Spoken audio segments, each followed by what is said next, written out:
Luces TV.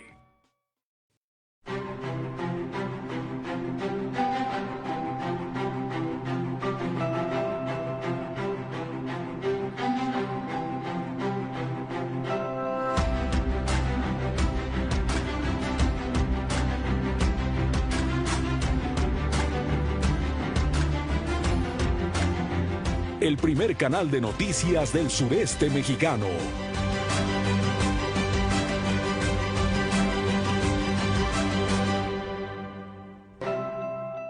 Luces TV. Luces del siglo. 15 años de periodismo responsable. Un espacio donde la verdad y las noticias se unen para brindar toda la información que interesa. Luces del siglo. Periodismo de verdad.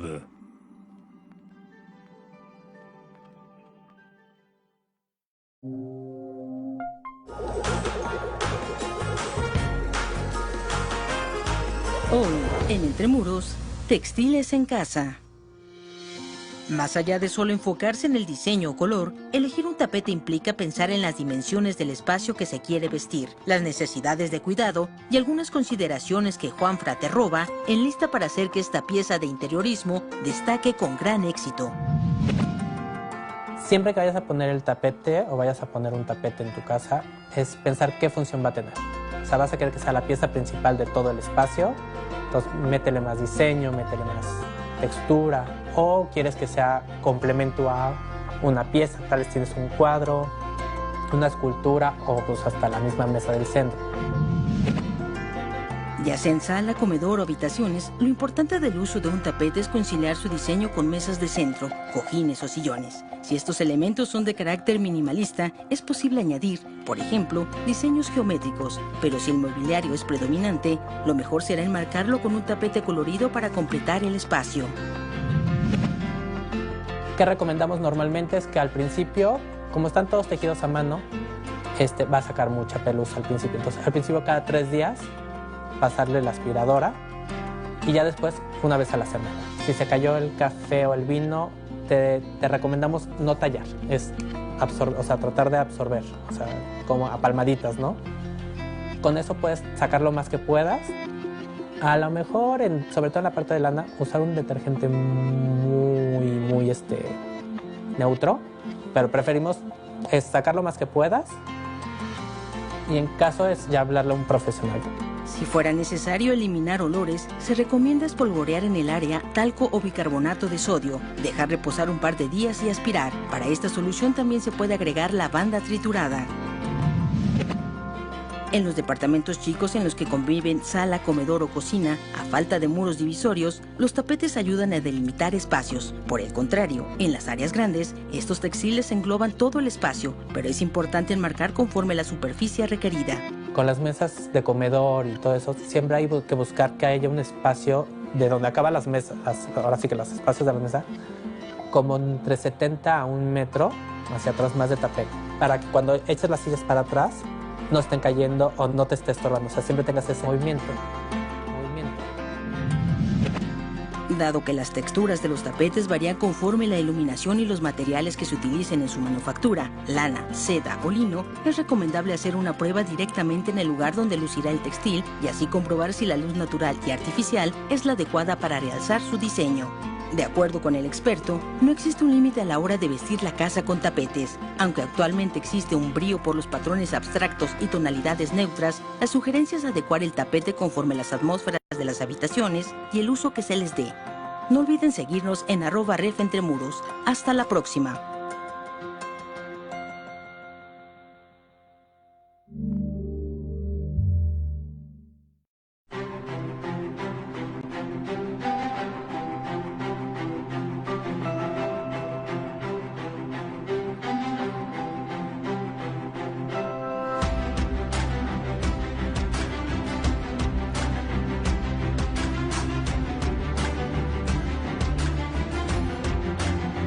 El primer canal de noticias del sureste mexicano.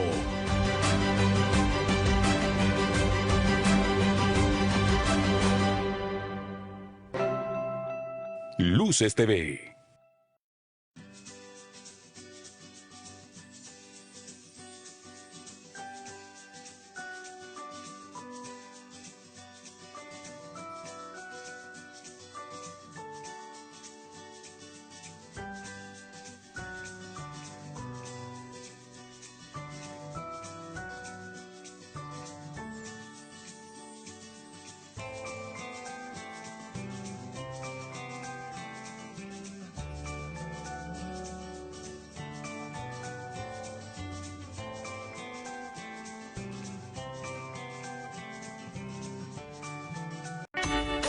El transporte público en taxi se transforma en un nuevo concepto, más cómodo, accesible, incluyente, con seguridad y una nueva tecnología. Viaja seguro con Taxi Naranja. Transpórtate con nosotros de una manera fácil y sencilla. Llámanos por teléfono o pídelo en taxinaranja.info. Taxi Naranja es un servicio disponible 24 horas con asistencia personal y confirmación inmediata desde nuestro call center Naranja. Con Taxi Naranja disfruta de un viaje confortable a través de conductores 100% certificados, amables y taxis nuevos con la más alta tecnología.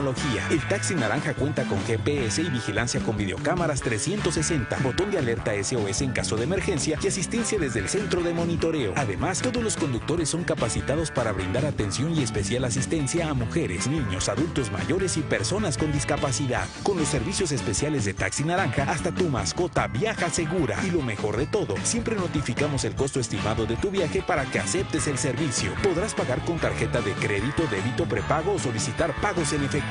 Taxi Naranja es la forma más segura y confiable de transportarte. Cuando un gobierno o empresa necesita dinero para llevar a cabo proyectos productivos o de infraestructura, tiene la opción de pedir prestado a inversionistas a través de documentos de deuda, también llamados bonos. El emisor de estos instrumentos ofrece un dinero extra llamado tasa de interés como recompensa. ¿Cómo funciona el mercado de los bonos? Así está la cosa. La primera acción para la recaudación de dinero es la distribución de los bonos entre instituciones financieras. Después, estas pasan esos documentos a manos de inversionistas que pueden ser cualquier persona física. Existen bonos llamados de cupón cero o de descuento, los cuales son vendidos a inversionistas a un precio inferior de su valor nominal. Estos documentos no pagan ningún rendimiento durante su vigencia, pero cuando se vencen, se reembolsa el valor total del bono, por lo que la ganancia sale de la diferencia entre lo que pagaron y el valor nominal. Aquellos de tasa fija pagan intereses o cupones periódicamente, que se calculan como un porcentaje sobre el valor nominal. Los bonos que emitió el gobierno federal para financiar la construcción del que sería el nuevo aeropuerto son un ejemplo de estos instrumentos. Otras clasificaciones de bonos utilizados en el país son los bonos M, cuyo plazo de financiamiento puede alcanzar los 30 años. Los UDI-bonos, que están ligados a la evolución de la inflación, y también existen los certificados emitidos por empresas privadas o paraestatales que pagan tasa de interés en pesos y en moneda extranjera. Los bonos son calificados por agencias dependiendo de la probabilidad que tienen de caer en impago. La mejor nota es la AAA, mientras que la peor es la D, que significa default. A mayor calificación, menor tasa de interés ofrecerá el emisor porque hay una mínima probabilidad de que no pague. Después de que se anunció la cancelación del nuevo aeropuerto, la calificación y el precio de los documentos bajaron, mientras que la tasa subió. Posteriormente, el gobierno ofreció hacer una recompra al precio original más una compensación adicional. Así está la cosa.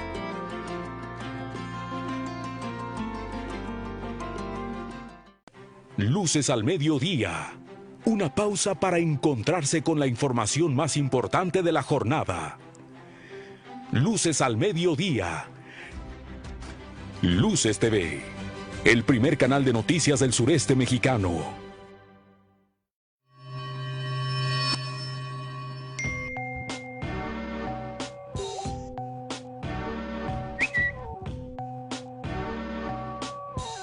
Luces TV.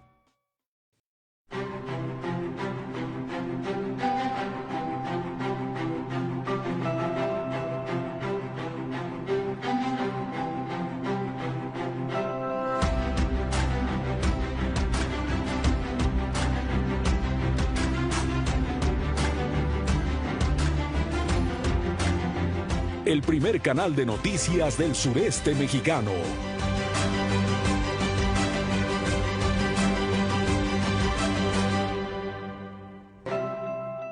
Luces TV.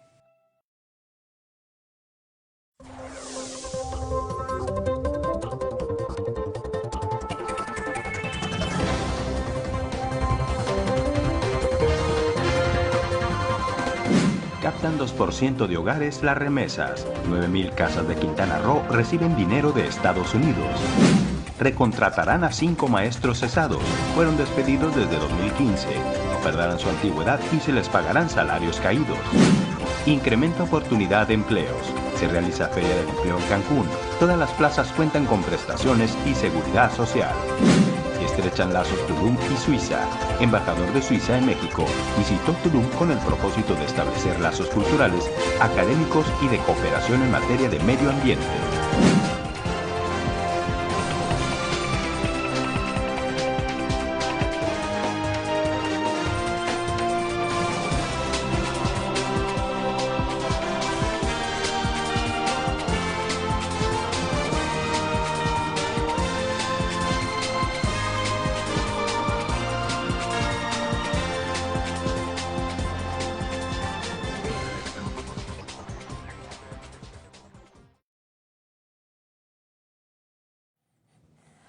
Muy buenos días, amigos. Les saludamos en este miércoles 27 de marzo de 2019. Doctor Rodrigo, muy buenos días. Buenos días, Normita. Buenos días a todo el auditorio que nos sintoniza en su programa La Mañana. Así es, estamos transmitiendo desde Cancún y para todo el mundo a través de las diferentes plataformas de Luces del Siglo. En esta mañana, aquí en Cancún, bastante fresca. Desde anoche había rica, viento, sabrosa, muy rico. En el día bastante calorcito, ahora sí que el medio ambiente idóneo para todos los visitantes que tenemos aquí en Cancún. Y en la noche fresco, con muchísimo viento. Ayer en la noche tirados las 11, 12 ya hice bastante, hasta el suétercito tuvimos que sacar. Y hoy en la mañana pues igualmente bastante fresco, aquí amanecemos en Cancún, doctor. Así son las cosas, Normita. Bueno, vámonos a ir con toda la información que ayer andaba el presidente Andrés Manuel López Obrador ayer de visita en el estado de Sonora y bueno, pues no tuvo un buen recibimiento de parte de los ciudadanos. Ahí creo que la gobernadora de este estado le aplicó al revés que le aplica muchas veces en cada visita después de aquellos abucheos que cada que presentaban al gobernador o al estado que visitaba Andrés Manuel, bueno, pues empezaban los abucheos contra el gobernador. Ahora creo que se le aplicaron a Andrés Manuel. Ya le comentaremos más adelante sobre estos sucesos que hubo allá en el estado de Sonora. Y bueno, la nota de ayer, bueno, que el susto más bien que se llevaron algunos de los habitantes ahí cercanos al poblado de donde se encuentra el volcán Popocatépetl, pues volvió a dar ayer sus fumarolas terribles. Ahí tenemos unas imágenes en donde, bueno, pues ayer volvió a llamar la atención este volcán, que bueno, nos tiene desde hace cuántos años ya con esta zozobra. Mira nada más la explosión. Así es, esta explosión que, bueno, cada día son mucho más grandes. Mira esta fumarola enorme de este volcán Popocatépetl, en donde, bueno, pues esperemos que todavía tarde muchos años para que realmente despierte este volcán. Sí, pero como tú dices, lo ha venido incrementando. Mira, ahí llegó cachos de lava incandescente. Llegaron, bueno, antes las explosiones abarcaban nada más como que a los alrededores del cráter y ahora se puede observar muy bien en el video, en las imágenes, cómo llega, bueno, pues a grandes distancias, a muchos kilómetros hacia abajo de su lecho de volcán. Y mira, imágenes impresionantes, estas que se dan, y peligroso, por supuesto. Ya la gente de la zona lo sabe, no se acerca, pero una verdadera explosión. Ya no fue fumarola, esto ya fue una explosión. Mire usted, impresionantes las imágenes. Así es. Bueno, pues eso es lo que ayer sucedió ahí en el poblado cerca al volcán Popocatépetl. Bueno, y hablando de explosiones, Normita, y ya nos ibas a mandar precisamente a la portada del periódico Reforma, el socio estratégico de Luces del Siglo. Hablando de explosiones, Cimbra explosión, una fábrica de cohetes explotó ayer en Chimalhuacán, en las inmediaciones del tianguis pirotécnico Loma de Chocolín. El siniestro no dejó heridos, pero sí personas con crisis nerviosas. También fue una explosión muy grande Afortunadamente no había personas en ese momento en el lugar, porque esto, mire usted la magnitud también en esa imagen, esto pudo haber dejado muchos muertos y muchos heridos. Si no los hizo es porque en ese momento no había nadie, pero tremenda explosión. Se siguen dando las explosiones en estos talleres pirotécnicos. Ya van, bueno, yo creo que cada año hay una por lo menos, y no se ha podido hacer nada para contener y realmente tener normas de seguridad. Es algo que ciertamente es artesanal, que se hace desde hace muchos años, desde la colonia, pero mire, habría que ponerle ya algunos parámetros de seguridad, porque mire nada más la magnitud de esta explosión. Es que sí existen los parámetros, el tema es que no o los respetan y las autoridades están coludidas, entonces bueno, pues ahí tiene usted. Bueno, pues el periódico Reforma Corazón de México, Francisco Javier Báez, cercano a Emilio Sabadúa e implicado en el proceso de falsificación de firmas para desvío millonario, fue exonerado por un juez. Bueno, pues el juez ha de estar muy contento porque ha de estar gozando seguramente de algunos privilegios por esta decisión. Y mire, llega Dumbo de Tim Burton. Hoy en día la no aceptación a una persona distinta sigue siendo igual, asegura el cineasta, quien ofrece esta versión en la técnica de acción real. Y muy fácil, Paraguay fue un rival nada complicado para el Tri, que se impuso 4-2 en el segundo juego amistoso del Tata Martino al frente de la selección nacional. Y cautivó Yo-Yo Ma, el aclamado chelista trajo anoche a miles de personas al Monumento a la Revolución durante su concierto al aire libre como parte de una gira por 36 ciudades con el proyecto BAC. Y bueno, secuestra la CENTE, reforma por plazas. Exige la coordinadora magisterial 5.500 lugares para Oaxaca. Por segunda ocasión bloquea la Cámara e impide que dictamine nueva ley educativa.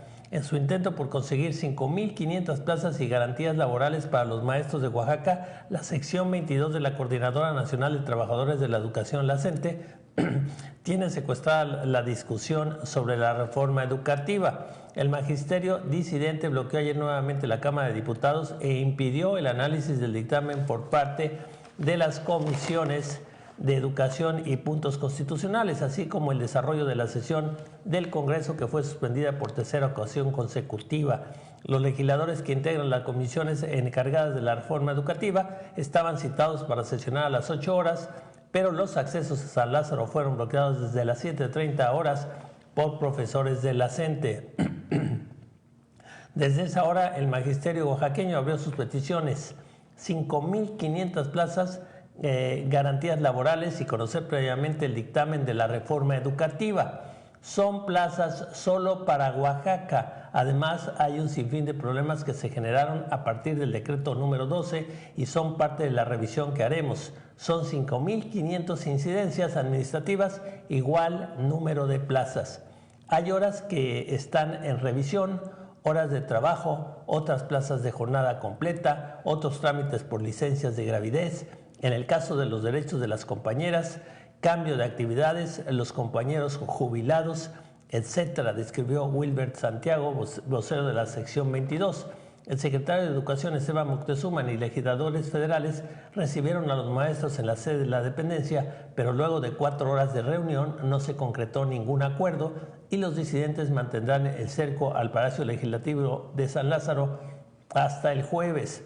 Con la Cámara de Diputados bloqueada por la CENTE y con una tercera sesión ordinaria suspendida, los diputados federales acumulan 26 dictámenes para su votación en el Pleno, entre ellos la prohibición del matrimonio infantil, así como reformas a la Ley General de Equilibrio Ecológico y la protección al ambiente y de aguas nacionales.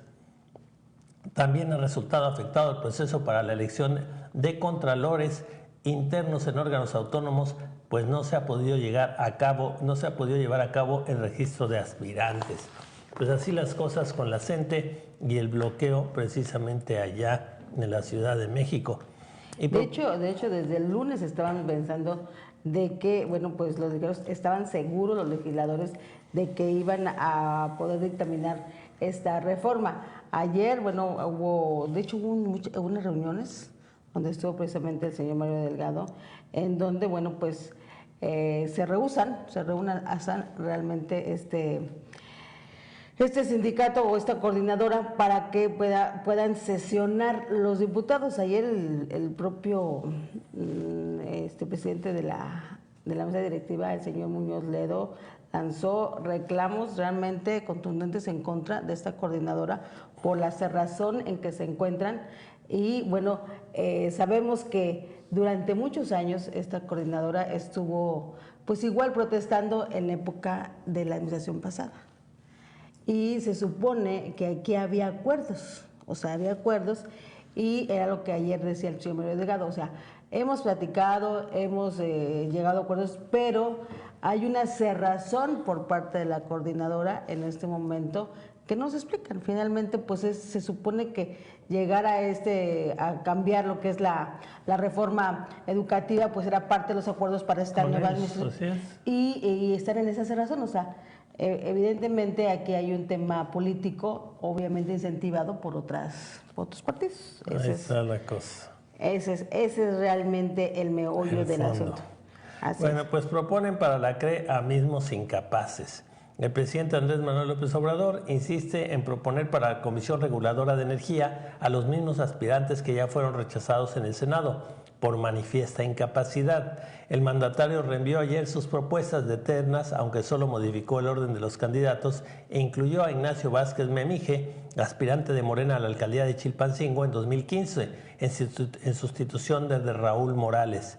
El jueves el Senado no otorgó mayoría calificada a ninguno de los aspirantes, aunque destacaron los candidatos Luis Linares, Leticia Campos, José Alberto Celestino y Edmundo Sánchez. Ahora la Cámara Alta procesará las nuevas ternas y en caso de que ninguno de los aspirantes alcance mayoría calificada, será el presidente quien elija a los 4 comisionados que faltan para completar la CRE.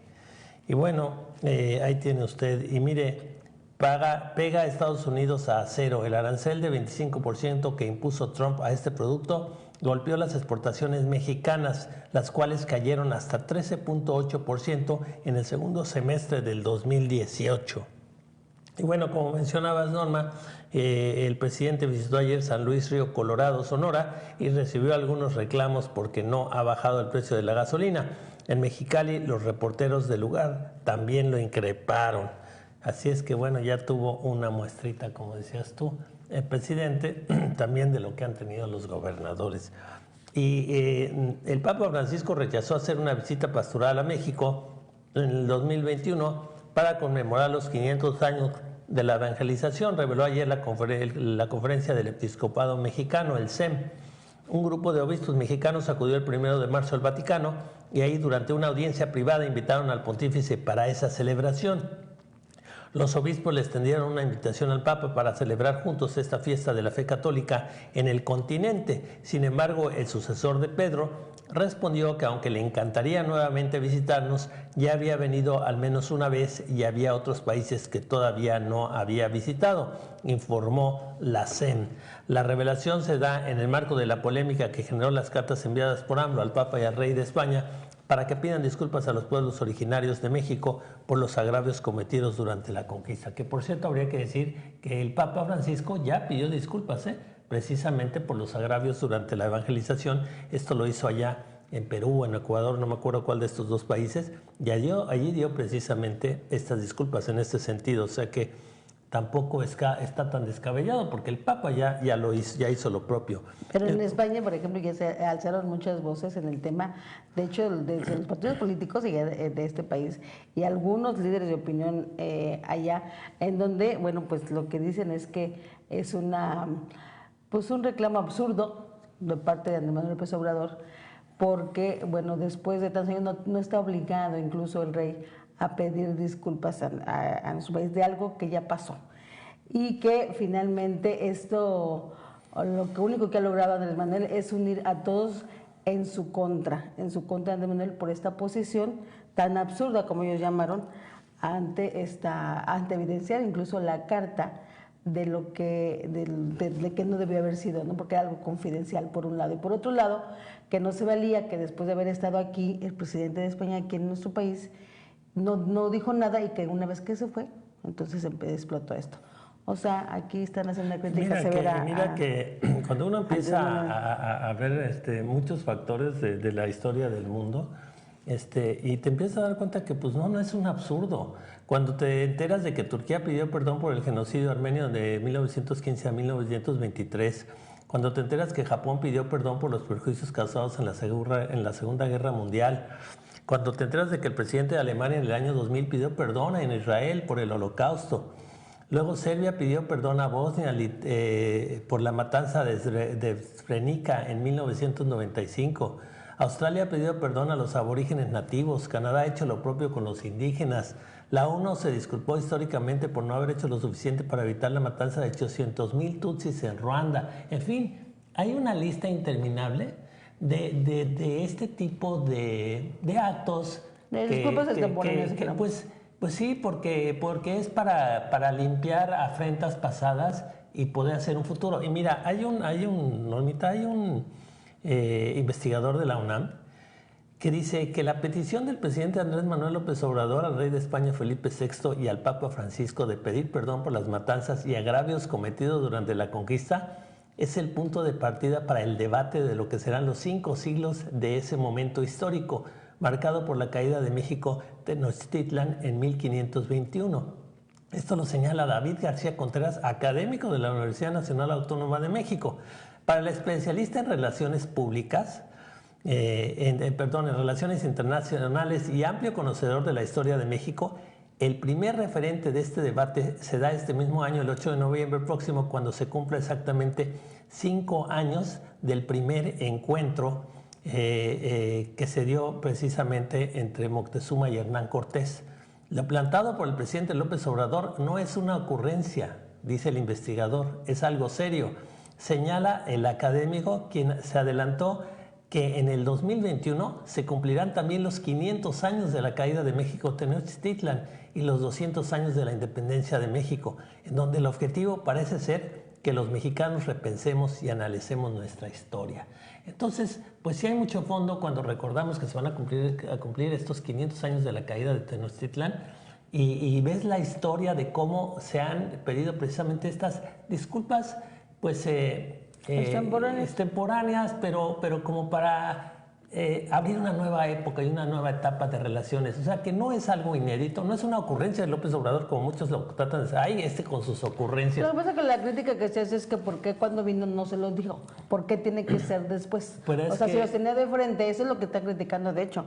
O sea, ¿por qué cuando vinieron en ese momento no se habló del tema? ¿Por qué después de que se van hace este reclamo? O sea, eso es algo de lo que están criticando incluso, ¿no? Pues está interesante la polémica que se ha desatado en torno a este asunto. De veras, primero uno decía, ay, López Obrador con sus ocurrencias, pero empiezas a ver el contexto histórico y el contexto de las relaciones internacionales y ves que no es una ocurrencia así nada más aislada de López Obrador, sino es algo que se ha dado en muchas potencias muy serias, la propia Alemania pidiéndole disculpas a Israel por el Holocausto, que dice uno, bueno, no está tan fuera de contexto, sobre todo si lo pones en un contexto de la celebración de los 500 años, precisamente de la caída de la Gran Tenochtitlan. Va a haber a favor, va a haber en contra, pero tampoco es un caso aislado. Bueno, aquí lo que se critica es la forma, ¿no? Yo creo que ese es el tema de cómo se llevó a cabo este reclamo. Veremos en qué concluye, porque todavía va a haber mucho de qué hablar sobre este asunto. Mucho de qué hablar. Pues ahí tiene usted. Y bueno, pues como le decíamos, el Papa declina precisamente visitar a México porque dice después que él ya de eso, vino. Así es. Pero dijo, yo ya fui y tengo muchos lugares a los que ir. Y mire, incumplen con obras. La Universidad Autónoma de la Ciudad de México perdió 15 millones de pesos por obras no realizadas por la empresa Diseño, Ingeniería y Manufacturas en el campus de San Lorenzo, Tezonoco, en el 2016. Y bueno, esta es la primera plana del periódico Reforma. Y lo que publica hoy el Universal igualmente en su primera plana, bueno, pues donde dice unidad medicina para defender la autonomía. Y es que en el fortalecimiento de la unidad interna se encuentra la medicina para defender la autonomía del Tribunal Electoral del Poder Judicial de la Federación frente a cualquier intento de injerencias indebidas. Esto lo aseguró el magistrado presidente de ese órgano jurisdiccional, Fernando Alfredo Fuentes Barrera. Y es que dice que la cohesión interna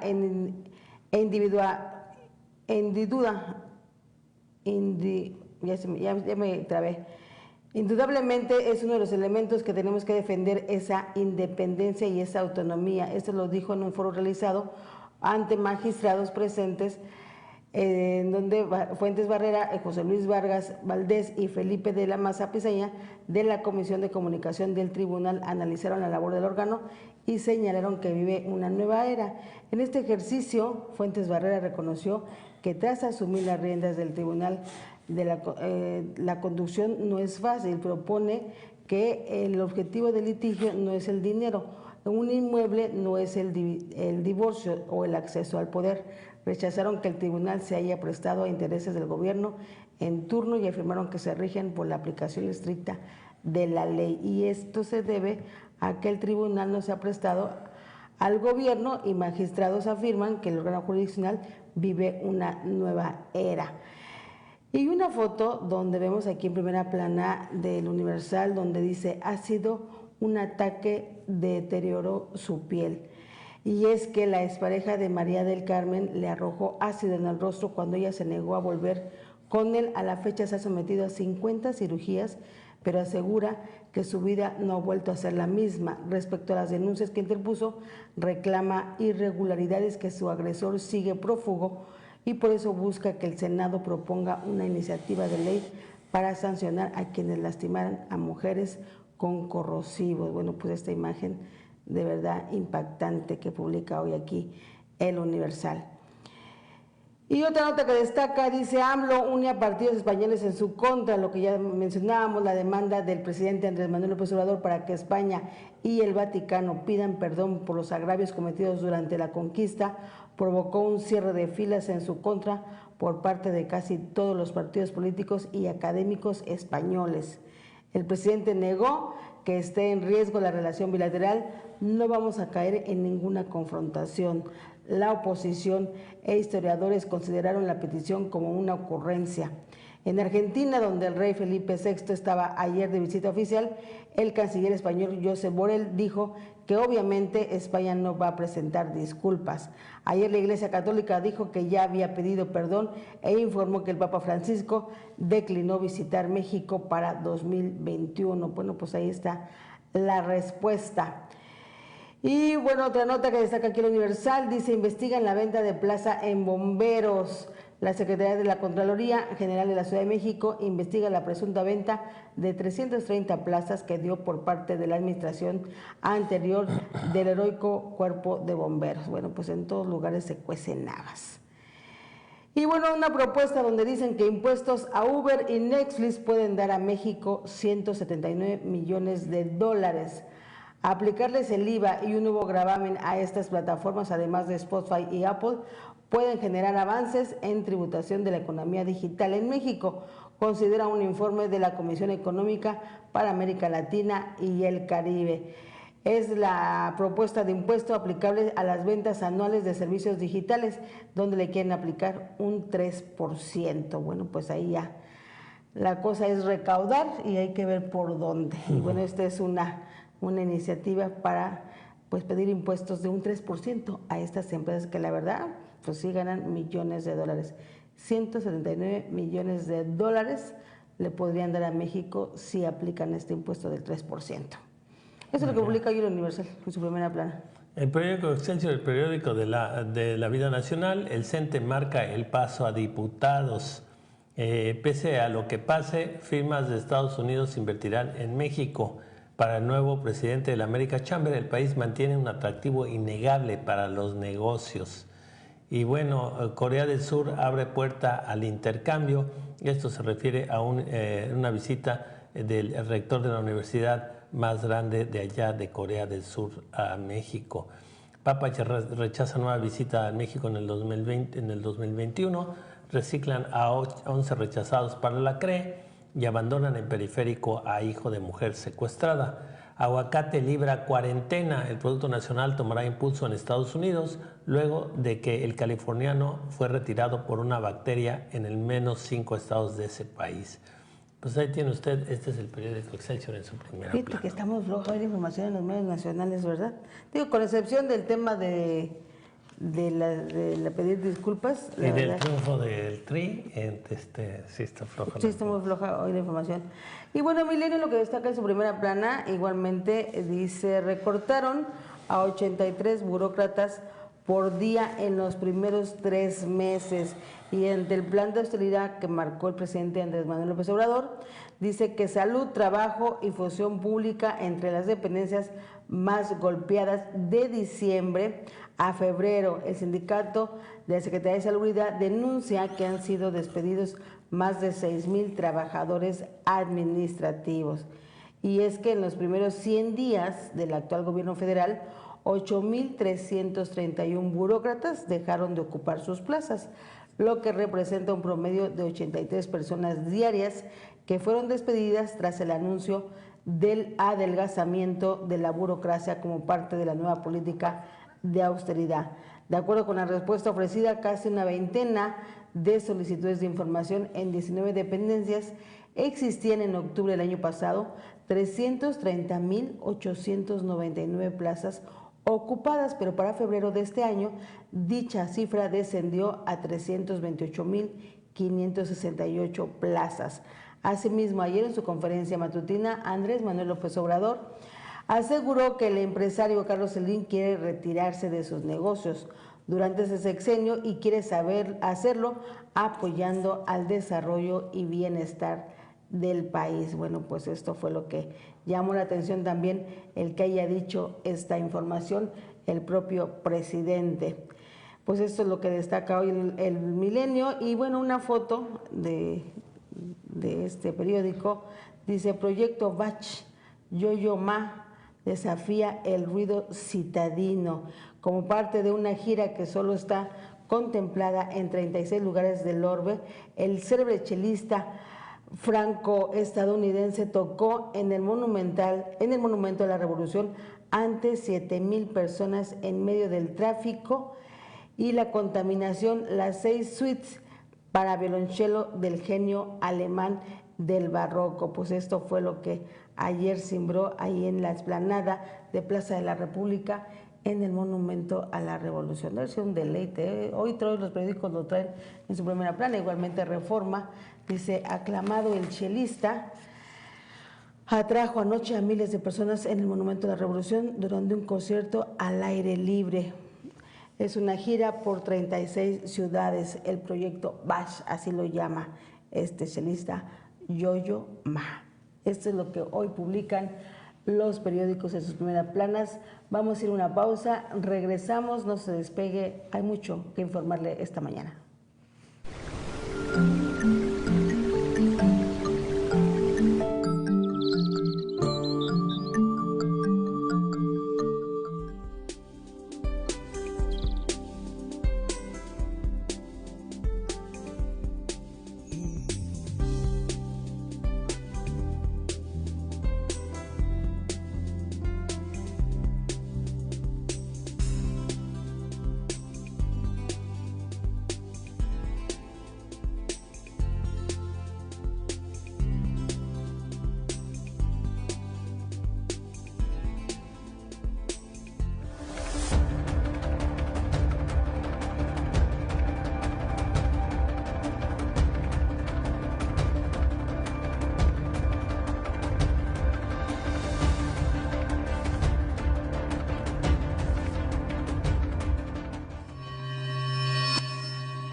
Luces TV. Luces del siglo. 15 años de periodismo responsable. Un espacio donde la verdad y las noticias se unen para brindar toda la información que interesa. Luces del siglo. Periodismo de verdad.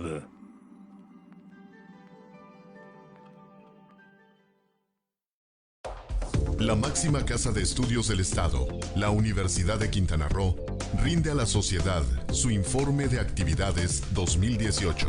Estos son algunos de nuestros resultados. Contribuir a la igualdad de oportunidades en el desarrollo de nuestros estudiantes es una de nuestras tareas prioritarias, por lo que en la Universidad de Quintana Roo trabajamos activamente acercando herramientas que facilitan a alumnos provenientes de poblaciones indígenas una interacción intercultural que enriquece el aprendizaje de toda la comunidad universitaria. Con la finalidad de fortalecer las oportunidades de estudiantes de menores ingresos provenientes de comunidades distantes y con el apoyo de recursos federales provenientes del Programa de Apoyo a la Educación Indígena de la Comisión Nacional para el Desarrollo de los Pueblos Indígenas, hoy Instituto Nacional de los Pueblos Indígenas, la Universidad de Quintana Roo concluyó en 2018 la primera fase de la Casa del Estudiante Universitario Indígena, que proporcionará albergue y alimentación de manera gratuita a 100 jóvenes universitarios. Esta primera fase de la Casa del Estudiante Universitario Indígena, construida en un predio propiedad de la UCRO, adyacente a su unidad académica Chetumal, cuenta con áreas cómodas y ventiladas dedicadas al estudio, cocina y comedor, baños y terraza de esparcimiento, así como espacio de descanso independiente para 50 mujeres y 50 hombres. Una de las grandes ventajas de su ubicación es que los estudiantes no requerirán hacer uso de medios de transporte para asistir a clase, lo que en conjunto con el albergue y servicios gratuitos representa un gran ahorro familiar y en muchos casos la mejor oportunidad de continuar y concluir sus estudios en un ambiente seguro que propicie un mejor rendimiento académico. La Casa del Estudiante Universitario Indígena de la UCRO, primer albergue en su tipo en México, es una de nuestras metas alcanzadas en 2018 que benefician de forma incluyente la preparación académica de la juventud de Quintana Roo. Luces al mediodía. Una pausa para encontrarse con la información más importante de la jornada. Luces al mediodía. Luces TV, el primer canal de noticias del sureste mexicano. Disney cerró la compra de los negocios de entretenimiento de Fox, que incluyen activos de cine y televisión, lo que pone a marcas como Mickey Mouse, Los Simpson, Star Wars, Spider-Man y X-Men bajo un mismo techo corporativo, después de recibir la autorización de reguladores en diversos países. ¿Con qué restricciones se aprobó esa operación en México y qué implica esta fusión? Así está la cosa. En el país, el Instituto Federal de Telecomunicaciones avaló la operación, pero impuso algunas condiciones, como deshacerse de los canales deportivos Fox Sports 1, 2 y 3, incluyendo derechos de transmisión, contratos vigentes, bienes inmuebles y muebles. Además, si quieres ver a personalidades clave de ESPN, propiedad de Disney, en compañía de sus similares de Fox, no será posible, pues les prohibieron a las compañías contratar a personal clave del negocio del otro. Otra de las reglas para la fusión en el país es mantener separados los canales de cultura y documentales de Disney de aquellos que tiene Fox. De haberse permitido la unión de los canales deportivos de ambas empresas, hubiera ocurrido una concentración de 80% en términos de audiencia en la televisión restringida nacional, en tanto que los culturales habría acaparado 40%. Con la aceptación de las condiciones impuestas en México por parte del IFT, Disney y Fox tendrán 6 meses, prorrogables a otro semestre, para vender los canales Fox Sports. El IFT debe autorizar al comprador y verificar que la adquisición no genere efectos adversos a la competencia. De la fusión entre Disney y Fox se crea un gigante mundial del entretenimiento, que altera el panorama del sector y allana el camino para que la firma del ratón lance su servicio de streaming, Disney Plus, que competirá contra rivales como Netflix. Así está la cosa.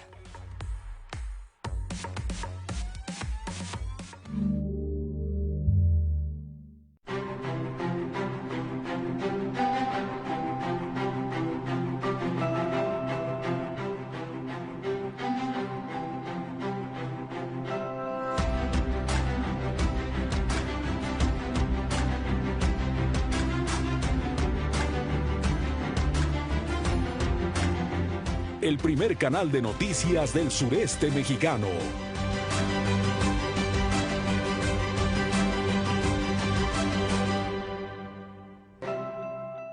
Luces TV.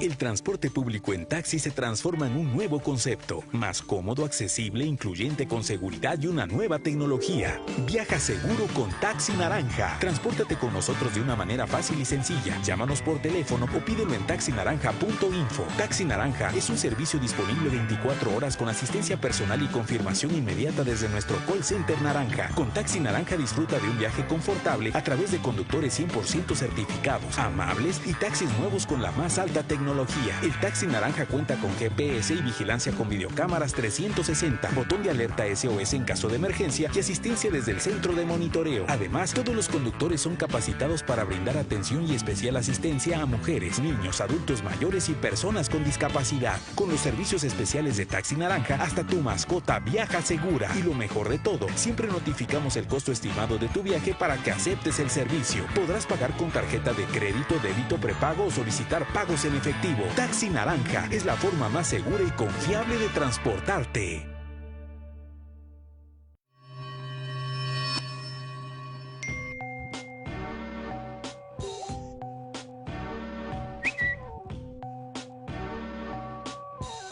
Luces TV.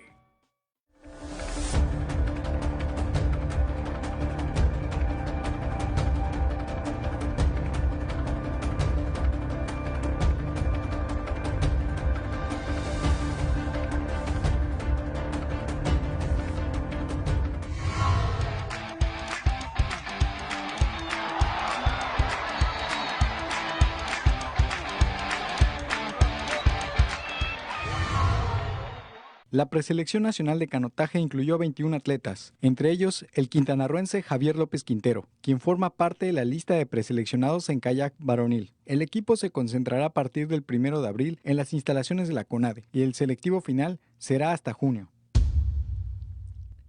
En otras noticias, luego de que se evaluaran 4 propuestas para la nueva ruta del Maratón de Cancún, las autoridades del deporte municipal solo esperan la medición de la ruta por parte de la IAF para continuar con los preparativos. De acuerdo con Gabriela Guiñaga, titular de Deporte Federado en el municipio, la medición será dentro de 15 días. Y ya para terminar, el ex campeón de la UFC, Conor McGregor, informó que dejará el octágono a sus 30 años a través de sus redes sociales. Deseo a todos mis viejos colegas que les vaya bien en la competición. Yo ahora me uno a mis ex compañeros en esta aventura, ya en el retiro, escribió el irlandés, quien es investigado por asalto sexual en su país.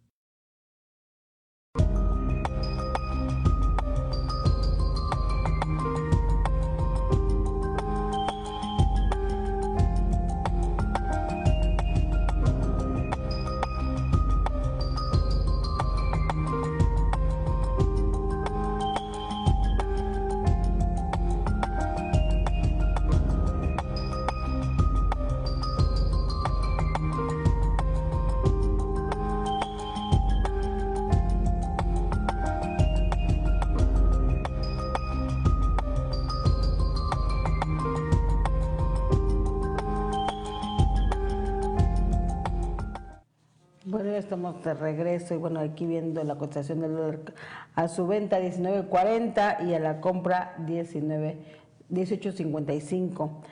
Bueno, pues sí, por lo menos se ha mantenido estable. Estable, aunque no deja de llamarme a mí siempre la atención con el dólar, cómo se ha ido distanciando lo que es la compra y la venta, ¿no? Antes, bueno, el dólar estaba por decir un número así nada más, estaba en 15 pesos. Bueno, entonces vámonos al de 12.50 que duró tantos años. Bueno. Estaba en 12.50, bueno, en eso te lo vendían, pero te lo compraban en 12.30. El margen era chico. Ahora cada vez 18 a la compra y 19 y tanto a la venta. O sea, cada vez quieren ganarle más al dólar cuando no tendría por qué hacer eso. Está bien, es un trámite y hay una ganancia para el que se ocupa de eso, pero no tendría por qué estar tan distanciada la venta y la compra. Pero sí, bueno, pues es parte del oportunismo que se da en diferentes ámbitos, en este caso el financiero, pero bueno. Vámonos hoy con la información que publicamos hoy en Luces del Siglo, en su primera plana. El Luces del Siglo, periodismo de verdad. Fíjese usted que 9,000 casas de Quintana Roo reciben dinero desde Estados Unidos. Captan 2% de hogares remesas.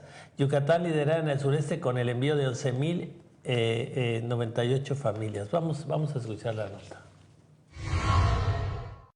2 de cada 100 hogares de la entidad recibe remesas económicas de emigrantes que viajaron al extranjero para mejorar su vida. Pese a que Quintana Roo es el más alejado para llegar por carretera a los Estados Unidos, hay casi 9,000 viviendas que vieron partir a algún integrante de la familia. La entidad ocupa el lugar 28 con más hogares que reciben remesas económicas de otros países, especialmente del vecino del norte, aun cuando quienes emigraron debieron recorrer entre 2.400 y 4.200 kilómetros para llegar a algún punto fronterizo en la línea divisoria que se extiende de Reynosa a Tijuana. De 441.200 viviendas en Quintana Roo, 8.963 reciben dinero de algún familiar, es decir, el 2%. En el sureste, Yucatán lidera este tipo de remesas con 11.098 viviendas que reciben la ayuda, mientras que Tabasco tiene 9.707. Quintana Roo, 8.963 y Campeche, 4.743. El Instituto de los Mexicanos en el Exterior revela que hay 694 quintanarroenses que radican en Estados Unidos y que cuentan con una matrícula consular que les garantiza el reconocimiento de su identidad. Los que cuentan con el documento son de 7 municipios del estado: Otompe Blanco, Benito Juárez, José María Morelos, Felipe Carrillo Puerto, Cozumel, Lázaro Cárdenas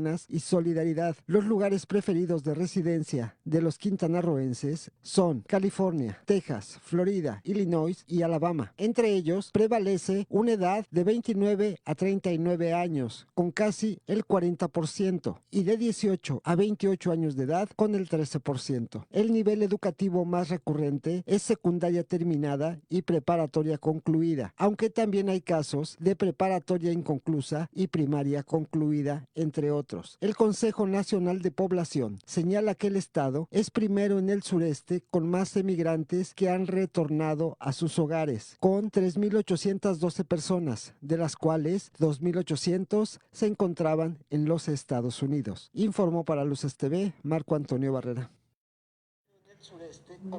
Pues interesante esta nota en lo que vemos, porque hay que recordar que en algunos años atrás la captación de divisas en nuestro país era de los primeros lugares. O sea, las remesas que mandaban nuestros paisanos eran de los primeros lugares en captación de divisas en nuestro país. Fíjate.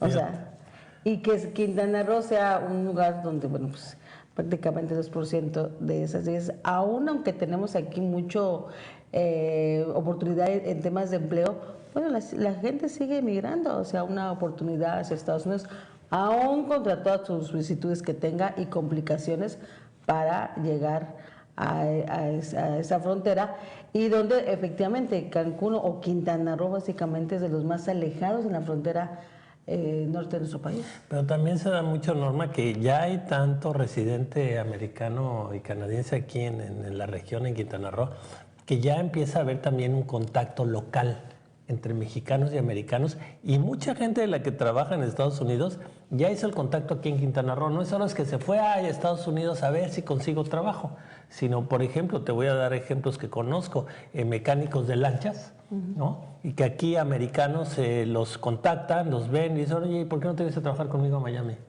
Porque yo allá tengo mi changarro también, y se los llevan, ¿no? Conozco otro caso de un muchacho que trabajaba aquí en el club de golf con carritos de golf, mecánico. También conoció a un gringo jugando golf, también se lo llevó. En fin, ya el contacto también se va de directo. Y bueno, aquí hay también que subrayar que en remesas le llegan a 9,000 casas de Quintana Roo, pero obviamente eso tiene una derrama ya a la comunidad, porque no es que esas casas se quedan con el dinero, ese dinero se gasta en Quintana Roo, y bueno, pues esto es parte de la diversificación también de la economía quintanarroense. Muy interesante esta nota, en donde, bueno, nos enteramos que 9,000 casas de Quintana Roo reciben dinero de Estados Unidos. Pues ahí tiene usted. Así es. Y mire... es que iba a ver lo del recuadro que publicamos hoy en este envío de divisas hacia el sureste de nuestro país, en donde, bueno, obviamente Yucatán es el que lidera en este caso, después le sigue Tabasco, Quintana Roo y Campeche, en estas, donde, bueno, pues finalmente estas remesas vienen, ahora sí que vienen aquí a nuestro estado, en el tema de captación de divisas. Esta es la parte en donde, bueno, pues finalmente hay un beneficio, sin duda, pero también el regreso de inmigrantes al sureste también es otras cifras, dijéramos, reveladoras. En Quintana Roo, muchos de los migrantes que se van regresan, como en este caso, por ejemplo, que vemos estas cifras que nos dan, por ejemplo, que son parte de un estudio que hizo la Secretaría de Relaciones Exteriores de los mexicanos en donde regresan a nuestro estado. Por ejemplo, hablando de Quintana Roo, de los que se fueron, estamos hablando de que 3.812 regresaron aquí a Quintana Roo, a Yucatán regresaron 2.948, a Tabasco 2.500 y a Campeche 1.400. Estos pues, ciudadanos mexicanos que se fueron a buscar oportunidades finalmente regresaron a su lugar de origen. Muchos regresan, están aquí una temporada, se vuelven a ir. Otros regresan, ya también aprendieron allá cosas, hablando precisamente de estos dos ejemplos que daba yo, de un mecánico de lanchas, un mecánico de carritos de golf. Van, aprenden allá también cosas nuevas, luego se regresan enriquecidos, porque ya estuvieron allá. En fin, es un intercambio interesante. Fíjate que en este caso, en las cifras que nos da a conocer la Secretaría de Relaciones Exteriores, específicamente hablando de Quintana Roo, en este momento se encuentran 694 quintanarroenses que radican en Estados Unidos y que cuentan con matrícula consular que les garantiza el reconocimiento de su identidad, o sea, finalmente un permiso para trabajar. O sea, no ilegales, no ilegales, sino trabajando legalmente, porque pasa eso que te digo, son calificados, entran en el rubro calificado. Es un mecánico de lanchas que yo en Miami necesito y me puede servir, y entonces lo pido legalmente y ya no son ni siquiera plazas ilegales. Muy interesante también enterarse de eso, que no estamos hablando solo de braceros ilegales, sino de gente que ya se va con algún pedimento de alguna empresa y que tienen allí su estatus legal, su estatus migratorio legalmente para poder trabajar en los Estados Unidos. Muchos de esos también bajan en ciertas épocas del año, regresan y se vuelven a ir. Fíjate, de estos 694 quintanarroenses específicamente viven en el estado de California, Texas, Florida, Illinois y Alabama. Son los estados en donde radican estos quintanarroenses. La mayoría de ellos. Pues, más detallado que dio este informe de la Secretaría de Relaciones Exteriores. Muy interesante el tema. Y pasando a otra información localmente aquí, fíjese que, bueno, uno de los talones de Aquiles, dijéramos, dentro de la sociedad quintanarroense y básicamente en nuestro país, es la violencia intrafamiliar. La violencia intrafamiliar es un tema que es un problema que tenemos latente aquí en este municipio de Benito Juárez. Y dentro de los programas que se estaban llevando a cabo para tener recuperación de espacios y de alguna manera pues tener mejores condiciones de vida para algunos habitantes de aquí, de la zona norte de nuestro estado, la señora Gaby Rejón, en los recorridos que ha hecho en este municipio, pues se ha comprometido en diferentes cosas y peticiones que le han hecho los ciudadanos de la zona norte, y uno de ellos fue precisamente la área de Villa Sotoch. Villa Sotoch, como usted sabe, son sus fraccionamientos donde son casas muy reducidas, porque finalmente se les dieron permiso para construir espacios muy reducidos, y donde, bueno, dentro de los estudios que han arrojado por el tema de bienestar familiar, es precisamente eso, que no hay espacios de esparcimiento, ¿verdad?, para los niños, los jóvenes, en estas casas tan pequeñas. Y una de las cosas que se comprometió doña Gaby Rejón fue precisamente tener espacios para recreación de estos habitantes o de estas colonias. Mañana precisamente van a entregar en esta área pues una serie de canchas, parques, de recuperación de espacios precisamente para darles mejor calidad de vida en esta zona a los habitantes. Vamos con la información. Considerado el lugar más violento e inseguro del municipio de Benito Juárez, por registrarse ahí el mayor número de faltas administrativas y delitos, el fraccionamiento Villa Sotoch Paraíso inaugurará en breve su parque público luego de la incansable demanda de los propios habitantes por implementar acciones que reduzcan el alto índice de violencia intrafamiliar. El parque Villa Sotoch Paraíso abarca una amplia zona arbolada propicia para actividades recreativas y deportivas. Cuenta con cancha de fútbol de paso sintético de 459 metros cuadrados y está cercado. Tiene un andador interno con longitud de 400 metros, áreas para yoga, lectura, juegos infantiles y movilidad accesible para personas con discapacidad. Su inversión fue de 4.300.000 pesos de un donativo gestionado por la presidenta del DIF Quintana Roo, Gabriela Rejón de Joaquín, quien se había comprometido a hacer realidad este proyecto como parte de su agenda temática estratégica de implementar acciones para la disminución de la desigualdad, elevando la calidad de vida de los habitantes de la zona. El fraccionamiento Villa Sotoch Paraíso Paraíso, ubicado en la región 259, al norponiente del municipio, es considerado como el más inseguro y violento, ya que al día se reportan entre 70 y 90 faltas administrativas y delitos. Los más comunes son escándalos públicos por personas en estado de ebriedad y los robos a transeúntes, comercios y casas habitación, de acuerdo al último diagnóstico de la Comisión Nacional para Prevenir y Erradicar la Violencia contra las Mujeres. El parque es una respuesta a la solicitud recibida por parte de los habitantes del fraccionamiento Villa Sotoch Paraíso y zonas aledañas. Realizamos este proyecto con la finalidad de habilitar un espacio para las condiciones adecuadas para realizar actividades deportivas y recreativas que permitan brindar solución a una de las necesidades sociales de los habitantes de la zona y que van encaminadas a mejorar su calidad de vida, adelantó la presidenta del DIF. Este tipo de acciones, dijo, contribuyen a fortalecer la unión familiar a través de espacios de convivencia que le permiten a los habitantes ir reconstruyendo las relaciones de respeto y compatibilidad de objetivos para educar a sus hijos con valores y principios distintos a los de la violencia. Es de que finalmente, bueno, pues parte de los compromisos que se llevan a cabo de parte del gobierno del estado, en este caso del DIF para esta zona. Y bueno, dijéramos, pues es parte de su trabajo, sin duda, es parte de su trabajo mejorar las condiciones y tener espacios públicos realmente pues para recreación de los ciudadanos. Esta zona está tan abandonada. Villa Sotoch es una zona, como ya le decíamos en la nota, donde más violencia se genera día a día, donde obviamente muchísimo de problemas sociales como es el tema del alcoholismo, el tema de suicidios, la violencia intrafamiliar, porque bueno, pues son parte de los problemas sociales que se tienen y que en esta área de la ciudad, que son, como le decía yo, es un área muy marginada, es una zona muy marginada aquí en el municipio de Benito Juárez, pues este tipo de acciones pues llaman la atención porque del tal abandono que existe en esta área. Sí, y es que esto tiene que ir de la mano precisamente cuando hablamos de seguridad pública y las zonas precisamente donde se generan, por decirlo de alguna manera, donde es el semillero de esa inseguridad, que son precisamente por muchos factores que inciden. Ya lo mencionabas hace rato, Normita, casas muy chicas que se hicieron, que cualquier estudioso precisamente del bienestar anímico de las personas dicen por indicaciones que no deben de ser casas tan pequeñas para una familia, y bueno, ahí vienen ya los factores que se van sumando y bueno, desatan precisamente que sea una de las zonas de mayor inseguridad en la ciudad. Y bueno, esto, como tú dices, era una absoluta necesidad. Qué bueno que se hace.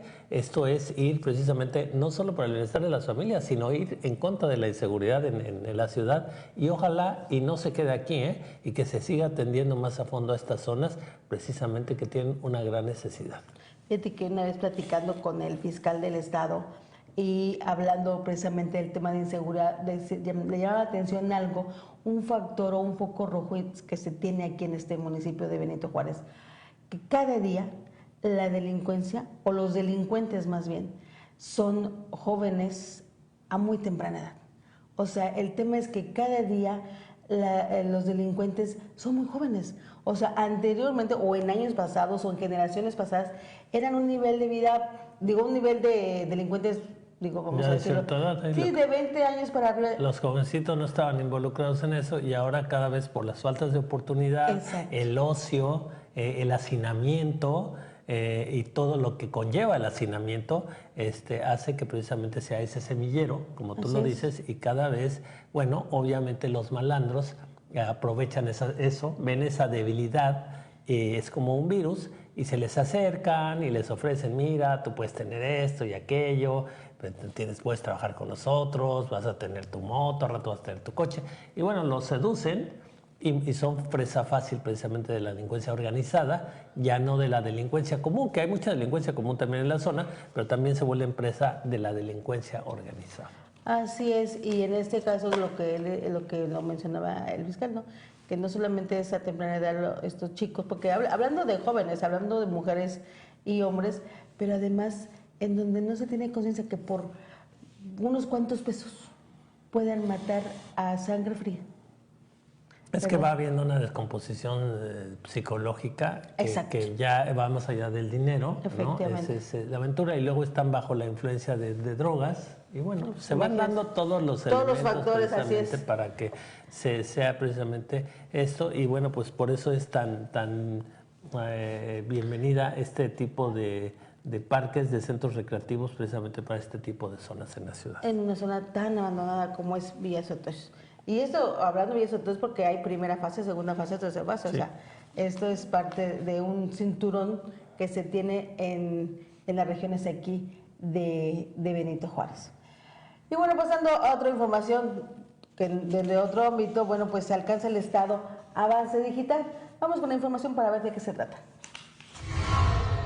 El estado de Quintana Roo ya cuenta con la red dorsal que permitirá conectarse directamente al Internet del NAP de las Américas, una de las redes más importantes del continente americano. De acuerdo a Marco Antonio Bravo Fabián, director general del Instituto Quintanarroense de Innovación y Tecnología, el plan es interconectar esta red dorsal a las zonas rurales e islas de la entidad para cubrir el 90% del territorio estatal y con ello mejorar el servicio. Para ello se realizó una inversión privada de más de 2,000 millones de pesos, por lo que ya se cuenta con 2 cables de fibra óptica de 400 kilómetros de longitud cada uno, que van desde Cancún hasta Chetumal. Bravo Fabián destacó que el 75% de los hogares está conectado a Internet, el resto está desconectado o no cuenta con buenos servicios de Internet, complicando las tareas de los estudiantes y dejando atrás la competitividad de la población.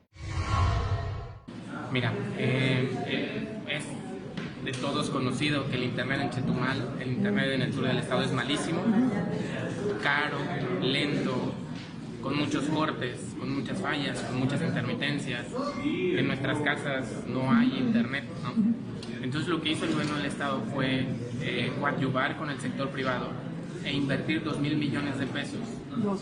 El sector privado invirtió 2,000 millones de pesos, sí. Son 600 millones de una marca que se llama Lomas Telecom, que invirtió en 400 kilómetros de fibra óptica subterránea desde Cancún hasta Chetumal.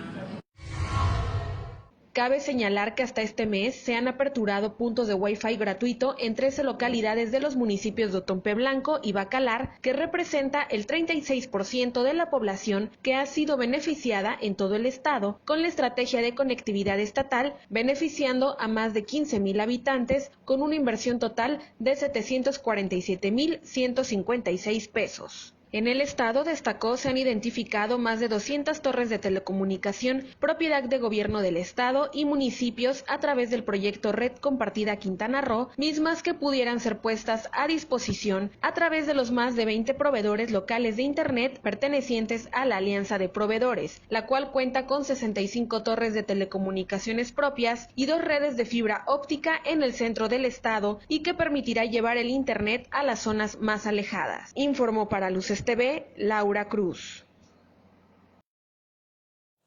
Fíjate que este tema del internet es de verdad, pues era un problema, sobre todo en el sur de nuestro estado.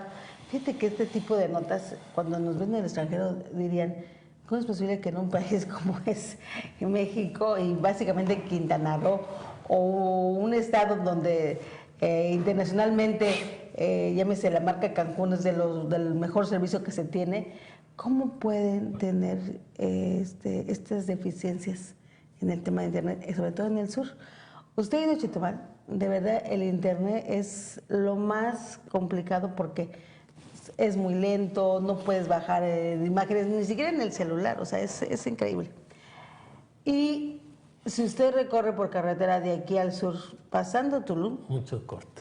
No, pues pasando Tulum a Carrillo Puerto, para empezar, esos son 100 kilómetros donde no tiene señal. O sea, básicamente la señal se cae. No existe. En el sur y en el norte también pasa eso, ¿no? En Holbox, ¿no? El internet es vergonzoso. Hay muchas zonas de aquí a Holbox, estando tan cerca de Cancún, donde no tienes conectividad. En fin, no es algo solo en el sur del estado, es en muchas zonas del estado donde, bueno, sí, todavía no estamos en pañales.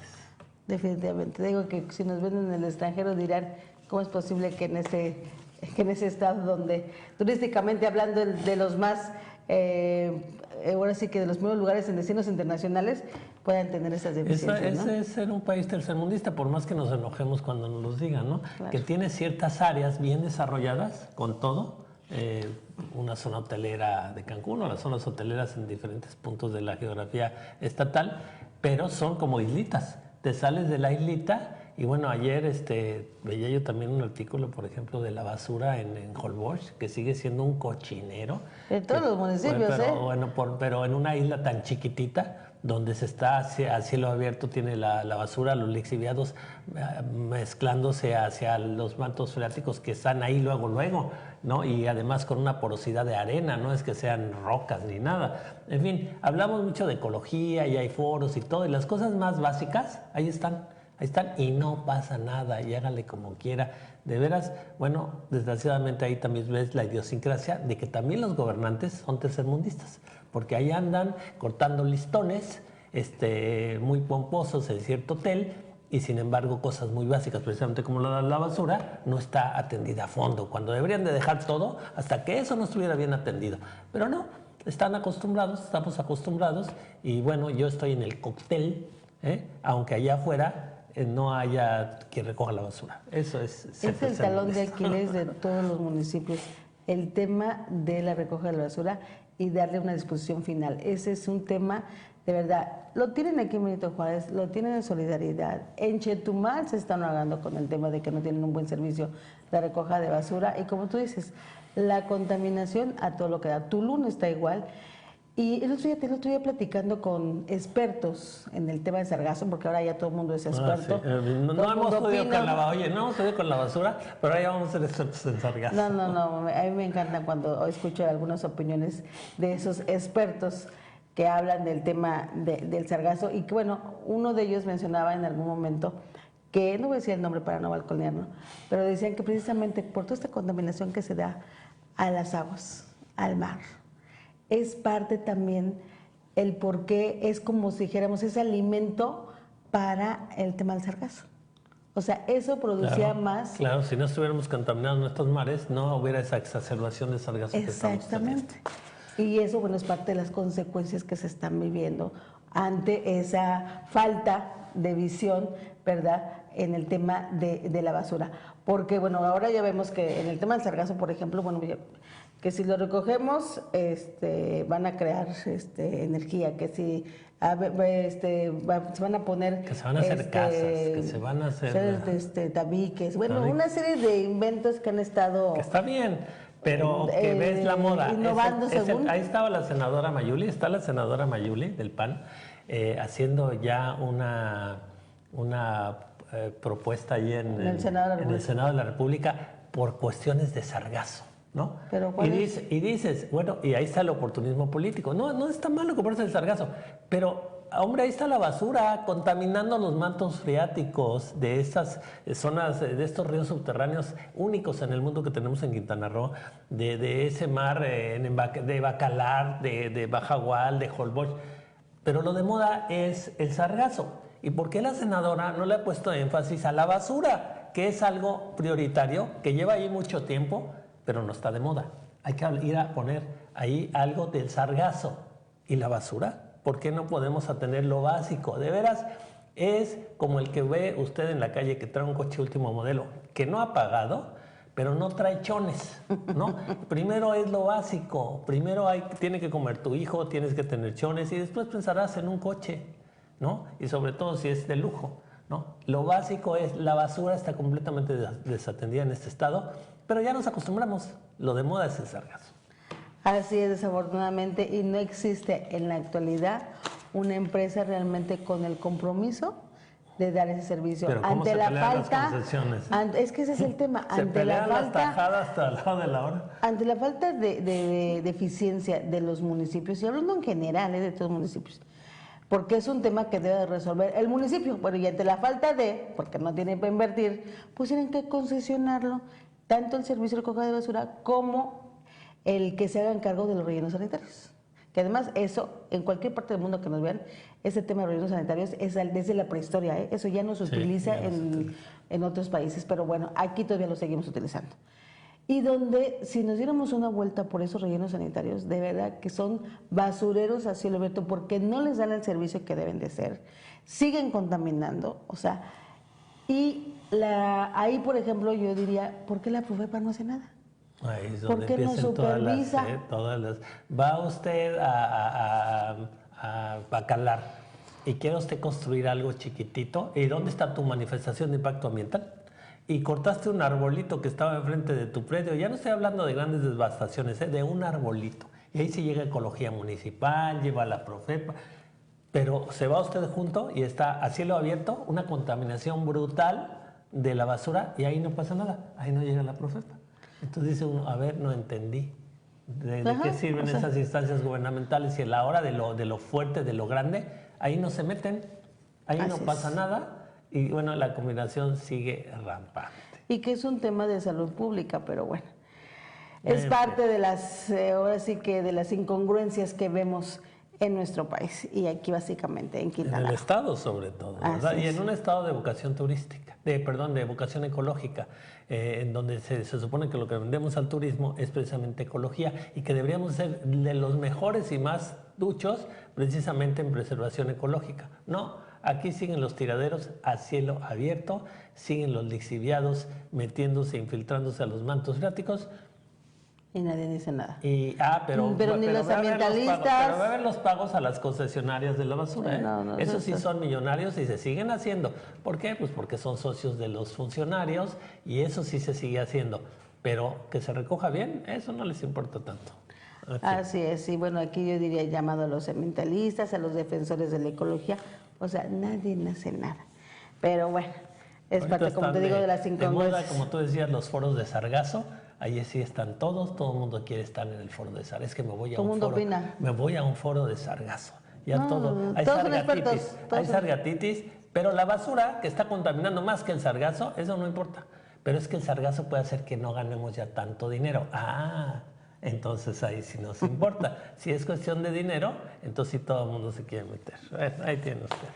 Así es, vamos a hacer una pausa rápidamente, pero antes déjeme decirle a nuestros amigos que nos siguen en las redes, al señor Álvaro Esteban Rosado, buen día, tengan un excelente miércoles, reciban cordial saludo de los taxistas de Cancún. Así es, don Álvaro, muchas gracias, como siempre, ustedes de nuestros seguidores permanentes. Antonio Hernández, cuánta verdad de esa nota, pues sí, la verdad es que pues hay que decir las cosas aunque nos duelan, ¿verdad? Vamos a ir a una pausa rápidamente, regresamos aquí, seguimos más en la mañana.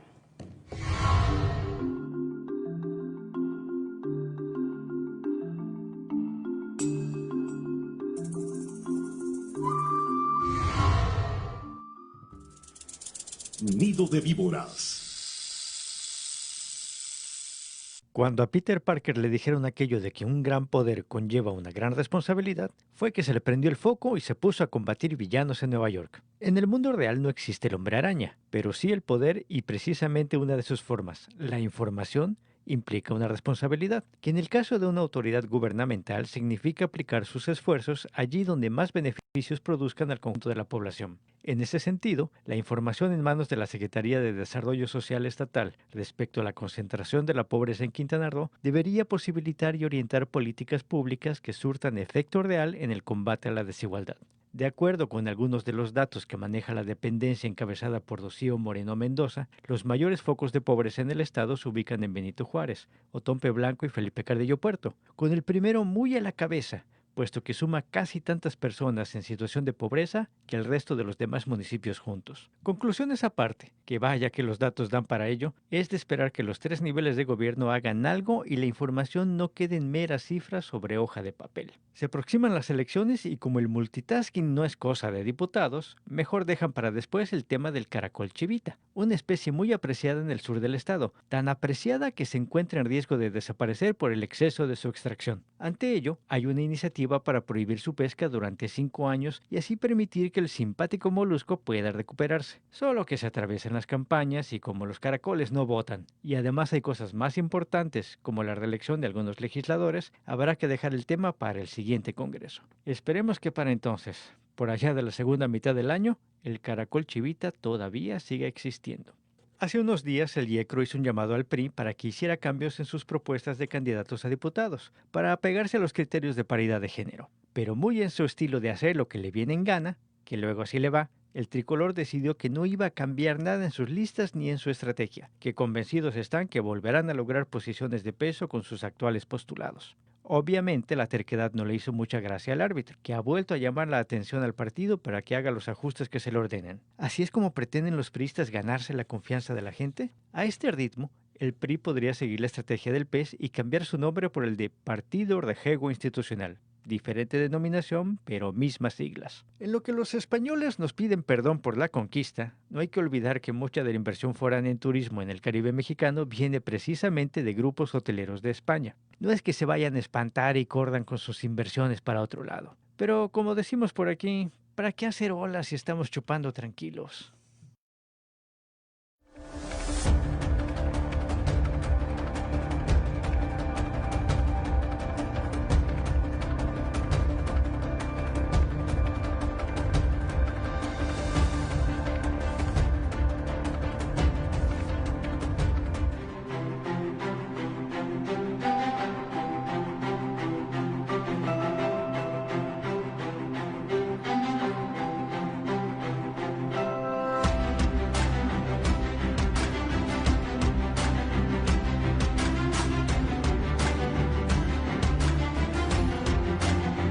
El primer canal de noticias del sureste mexicano.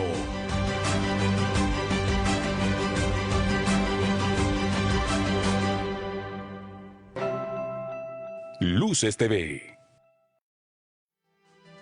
Luces del siglo. 15 años de periodismo responsable. Un espacio donde la verdad y las noticias se unen para brindar toda la información que interesa. Luces del siglo. Periodismo de verdad.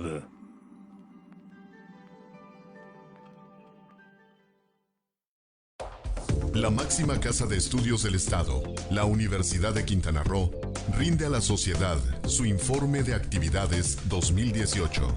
Estos son algunos de nuestros resultados. La rendición de cuentas y el uso eficiente y transparente de los recursos públicos destinados a la educación superior es tarea cotidiana en la Universidad de Quintana Roo. Nuestro compromiso institucional es que a través del uso eficiente de recursos más jóvenes universitarios accedan, en nuestras 4 unidades académicas, a mejores oportunidades de desarrollo en su formación profesional, actividades culturales y deportivas. Como parte de las actividades que las autoridades universitarias realizan continuamente para eficientar y transparentar el uso de recursos, la Universidad de Quintana Roo se sometió en 2018, como cada año, de manera interna y externa, a evaluaciones y auditorías que arrojaron como resultado que la UCRO es una institución con finanzas saludables. En diciembre pasado, el rector de nuestra institución, Dr. Ángel Rivero Palomo, fue el encargado de entregar a la Comisión de Vigilancia de la Autoría Superior de la Federación y la Educación de la Cámara de Diputados los informes de las finanzas de la Universidad de Quintana Roo, auditados por organismos externos, en los que se pudo corroborar que el manejo de recursos públicos se realiza de manera eficiente y en beneficio de nuestros estudiantes. En 2018, la UCRO continuó su crecimiento con el manejo responsable de recursos públicos que la Federación y el Gobierno del Estado destinan a la educación superior. La Universidad de Quintana Roo es una de las instituciones públicas de educación superior con finanzas más saludables y que incrementa de manera constante su matrícula e indicadores, como lo respalda su pertenencia a la Asociación Nacional de Universidades e Instituciones de Educación Superior y al Consorcio de Universidades Mexicanas. El uso responsable y eficiente de recursos públicos ha permitido a la Universidad de Quintana Roo seguir creciendo en matrícula, infraestructura y cobertura de servicios educativos para que más jóvenes accedan a mayores oportunidades de desarrollo y forjen su futuro en nuestras aulas.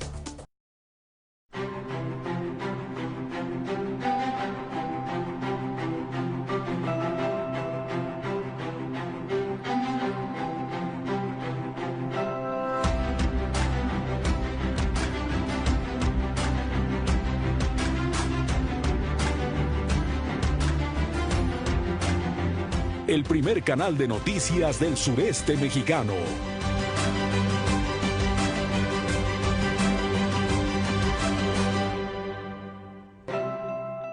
Luces TV.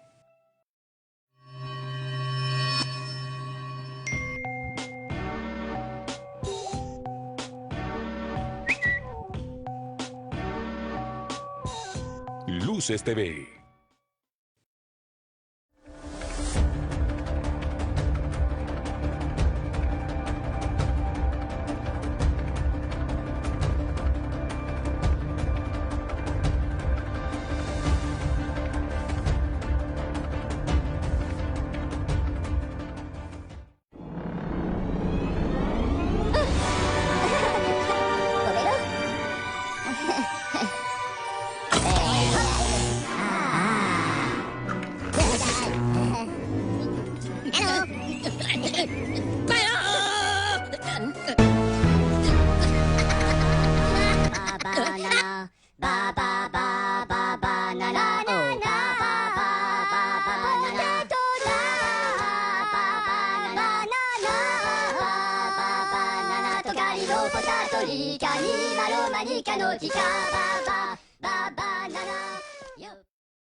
Bueno, pues ya estamos de regreso aquí.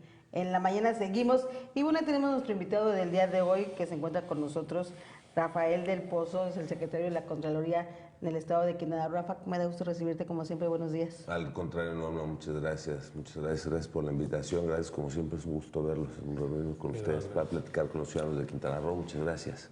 No, hombre, al contrario, yo creo que es una área o esta secretaría es de las que es prácticamente es la observadora de que todo se cumpla en el gobierno del estado. Sí, tenemos mucho trabajo, hay mucho pendiente por hacer. Apenas hemos, digamos, empezado a sentar bases otra vez de trabajo estructurado con normatividad, digamos, ya aplicable a las áreas de la administración. Anteriormente, ante la falta de normas, las órdenes del jefe eran las que decidían, ¿no? la política pública y no la norma. Es decir, estos vacíos generaron mucho autoritarismo y hemos trabajado mucho estos casi 2 años y medio, ¿no? En reconstruir, en ir poniendo otra vez una base sólida sobre la que construir una administración sana. Acabo de decir algo muy importante. Que bueno, se habla mucho del autoritarismo y de que se creen los jefes, los gobernantes, o se creían los jefes, pero es que este vacío no dejaba para otra cosa. No había la institución. Sí son jefes de alguna manera de la administración. Pero dentro de algo parámetro establecido. Pero somos servidores públicos. ¿no? Y somos servidores públicos, es decir, el gobernador por supuesto es mi jefe, pero nosotros todos los servidores públicos entendemos bien, me parece por lo menos en esta ocasión, que nuestro trabajo es de servicio, es decir, que el trabajo que tenemos dentro de la administración es una oportunidad de servicio a la comunidad, ¿no? Y se van a obedecer esas órdenes, pero con un... tiene que haber una lógica. Pues así que las reglas del juego para poder trabajar, que anteriormente pues eso era nulo prácticamente. Y se ha visto un avance importante, incluso aprovecho la oportunidad de dirigirme a los ciudadanos de Quintana Roo a través del programa aquí con ustedes, para, por ejemplo, los avances que hemos tenido en materia de fiscalización de recursos. El Auditor Superior de la Federación acaba de rendir a finales del mes anterior el informe anual de auditoría de cuenta pública 2017, donde tuvimos una reducción increíble en el número de observaciones. Nosotros recibimos la administración con casi 6.700 millones de pesos observados pendientes por atender del 2012 al 2016. Wow. Y en el primer año de ejercicio tuvimos observados, que no quiere decir que son motivo de responsabilidad, son observaciones sujetas a un proceso de revisión, poquito más de 300 millones de pesos, de los cuales 290 son participaciones. Y tuvimos una reducción, digamos, proporcionalmente, para que más o menos se entienda. Antes, en la administración anterior, se observó 1 de cada 3 pesos ejercidos de presupuesto. Wow. 1 de cada 3 pesos. O sea, ahora, prácticamente todo. Nosotros traemos aproximadamente un 4%, ¿no? Un 4 de cada 100. ¿no? Pesos, entonces, observados, ¿no? Además, nosotros sí los estamos atendiendo, hemos venido en un proceso de atención y de solventación de estas observaciones, contrario justamente al abandono que existió institucional durante muchos años. ¿Cuánto de cada 100? Y antes eran 33 de cada 100. De cada 100, es correcto. Esa es la diferencia en un año, o sea, del año 2016 al 2017, bajó a ese, ¿no? De ese tamaño la diferencia. ¿Por qué? Porque hemos estado generando normatividad, reglas, guías preventivas, guías de solventación, lineamientos para integración de expedientes unitarios, la supervisión de obra de manera constante. Todo esto va generando condiciones para que el cauce, digamos, de la administración y la discrecionalidad o la falta de, digamos, de una... Y además la participación ciudadana, déjame decirte, nos ha ayudado muchísimo que los ciudadanos se han sumado al trabajo del Estado que ha encabezado el gobernador Carlos Joaquín, pero que no sería posible sin la participación decidida y además muy generosa de los ciudadanos, porque nosotros como servidores públicos no hacemos gracia ninguna, pero los ciudadanos ponen de su tiempo, ¿no? De su tiempo que está dedicado a otros temas para atender los temas de la trabajo comunidad. También internamente que esta normatividad se lleve ya a cabo en cada secretaría. Sí, siempre hay resistencia, ¿no? Hay resistencia, a veces en algunas cabezas hay resistencias normales, a veces en las estructuras, porque tienen muchos años haciendo las cosas de cierta forma. Digamos que mal acostumbrados, ¿no? Y además históricamente hubo algunas secretarías que eran como todopoderosas, ¿no? Donde literalmente no se rendía cuentas de nada. Entonces yo creo que en esta ocasión el gobernador ha sido muy claro en cuanto a que cada uno tiene un ámbito de competencia totalmente diferenciado y todos somos pares, ¿no? Dentro de un equipo en donde todos tenemos una responsabilidad específica y no se permiten traslapes, ¿no? Si no se toman decisiones uno en la competencia de los otros y esto ayuda de alguna manera a concentrar la responsabilidad.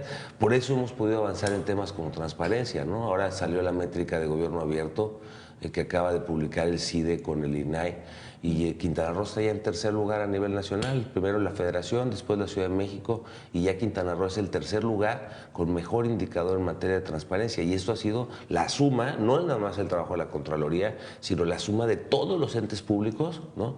que se han dado a la tarea de cumplir con estas. ¿Mande? ¿Antes en qué lugar estábamos? Mira, subimos nada más de la métrica anterior que se midió 2016, se publicó en 2017, a esta métrica subimos 15 lugares. Wow. De esa oscuridad que se tenía. Ahora, y hablando de las secretarías que decías, ¿cuáles eran las más observadas, por ejemplo? Bueno, siguen siendo, Cefiplan es porque es la gran ejecutora, digamos, de gasto, ¿no? Salud también normalmente es muy vigilado, son recursos, son fondos, porque estamos hablando de fiscalización de recursos federal, es fiscalización muy puntual la que se hace de REPS, por ejemplo, y algunos otros fondos que maneja el área de salud, también el área de educación, ¿no? Tenemos sobre todo en materia de infraestructura educativa y algunos fondos específicos como por ejemplo el FAM, que es el Fondo de Aportaciones Múltiples, o también el Fortafin, que es el Fondo de Fortalecimiento Financiero, que suelen ser recursos muy observados normalmente en el ejercicio del gasto, ¿no? Y en algunos casos, algunos temas de Sintra, por ejemplo, CAPA tiene algunas observaciones también, es decir, es normal que haya observaciones, digamos, no existe auditoría sin observaciones, pero nosotros consideramos que incluso de los 338 millones en total que teníamos observados, ya tenemos, se nos vence el 22 de abril el plazo para presentar las observaciones, ya tenemos, nos parece, información suficiente para acreditar 333, tendríamos más o menos 5 millones de pesos no solventados, digamos, al día de hoy, la satisfacción, digamos, de documental de la Contraloría para presentar al auditor, lo que significaría, imagínate, pues prácticamente nada de observaciones, y lo que estamos buscando en primerísimo lugar es conservar los recursos, que no se vayan los recursos, ¿no? Estoy pensando en los perfiles de algunos fiscalizadores del pasado y veo que no hacían la fiscalización adecuada porque no está tan fácil aprenderse todos los fondos que hay que fiscalizar. No, es un montón. Desde ahí tienes que estar metido y saber mucho para poder saber qué fiscalizar. O sea, alguien de buena fe, vaya, pero con el perfil no adecuado. No, tienes que tener un perfil técnico está difícil, o sea, saber todos los fondos que tienes que estar fiscalizando e incluso todos los fondos que se están desperdiciando. Sí. Porque están ahí y si no los conocen no los pueden aterrizar. Fondos, reglas, programas, padrones, es complicado. Además tenemos participaciones, tenemos aportaciones, tenemos recursos que son por convenios con la Federación, además de los recursos del Estado que también tienen una normativa. Es un trabajo muy técnico, no es de que pongo aquí a mi compadre el político, porque no va a funcionar. Sí, la Contraloría es un área muy técnica, ahora más, el perfil ha ido cambiando, normalmente eran muchos solían ser contadores, creo que ahora el perfil está variando hacia la parte digamos hacia la parte legal, ya ni siquiera financiera, ¿no? Sino más normativa. Bueno, aprovecho la oportunidad también de comentar, ya viene el mes de mayo, que es el mes de las declaraciones patrimoniales, había mucha zozobra en el Estado, ¿no? En municipios y en todos los entes públicos del Estado respecto de las reglas nuevas que se aprobaron para la presentación de la declaración patrimonial y aparentemente iba a entrar en vigor los formatos nuevos para declaraciones patrimoniales, que hacía que actualmente 5,000 casi trabajadores que presentan declaración en el Estado íbamos a pasar a 50,000, la totalidad de los servidores públicos. Hace unos días hubo un acuerdo, ayer de hecho estuve en la Ciudad de México con la Comisión Permanente y con el Secretario Ejecutivo del Sistema Nacional Anticorrupción, en donde se esclareció este tema. No se va a mantener, digamos, la presentación de declaraciones patrimoniales normal, lo digo para los compañeros servidores públicos que ven el programa. Todos vamos a presentar la declaración patrimonial normal, la que tenemos homologada con los criterios actualizados de la normativa federal, pero la entrada en vigor de los formatos se aplazó hasta el 31 de diciembre de este año por una revisión que está haciendo el secretario de Ejecutivo, ¿no? de los esquemas de presentación de declaraciones patrimoniales, y para que no se preocupen, lo que sí es que vamos por el 100% del cumplimiento. En el primer año de la administración logramos apenas un 88% de cumplimiento oportuno de las declaraciones patrimoniales, y te puedo decir, Norma, Rodrigo, que estamos al 100% respecto de las declaraciones del año pasado, algunas de manera extemporánea, efectivamente, no todos cumplieron en el mes de mayo, fueron requeridos algunos y entonces cumplieron con la obligación. Estamos al 100% en el Ejecutivo del Estado y este año vamos por el 100% a tiempo. Y en estos cambios que están a nivel federal, con todos estos cambios que están en esta nueva administración, ¿qué es lo que prevalece más en este momento? O sea, ¿qué cambios hubo? Que ahora, bueno, algunos estados, incluso hay críticas en ese sentido, ¿no? No entendí bien la pregunta. O sea, en esta nueva administración de Andrés Manuel, ya ves que se hicieron cambios, lo que acabas de decir. O sea, ¿qué beneficio trae para el ciudadano y que se rehusaban incluso? Bueno, en el caso de gestión pública, digamos, de función pública, que es la secretaría con la que nosotros colaboramos, es el órgano interno de control del gobierno federal y quien es de alguna manera nuestro ente, digamos, rector en política pública. La coordinación cada vez se ha hecho más estrecha. Con la Comisión Permanente, todavía con el Estado de Quintana Roo no ha habido reuniones exprofeso. Nosotros veníamos sosteniendo con la pasada administración reuniones prácticamente cada mes y medio, cada 2 meses, para dar seguimiento al proceso de solventación de auditoría. Cuando llegamos teníamos pendientes observaciones sin atender desde 2008. Imagínate. Entonces hemos ido, bueno, no había ni siquiera conciliación, no teníamos ni siquiera el mismo número de observaciones. Estoy hablando de casi 800 observaciones. ¿Y no repercutió incluso en recursos para el Estado? Por supuesto, repercute en recursos, repercute en obligaciones de hacer reintegros. Fuimos a negociar con ellos esquemas obviamente de responsabilidades, ¿no? Privilegiando el que los ex servidores públicos se hagan cargo de responder por el ejercicio o mal ejercicio de los recursos y no que el Estado pagara 2 veces por ese mal ejercicio. Entonces, a conservar ese recurso. Entonces estuvimos trabajando muy bien con la administración anterior.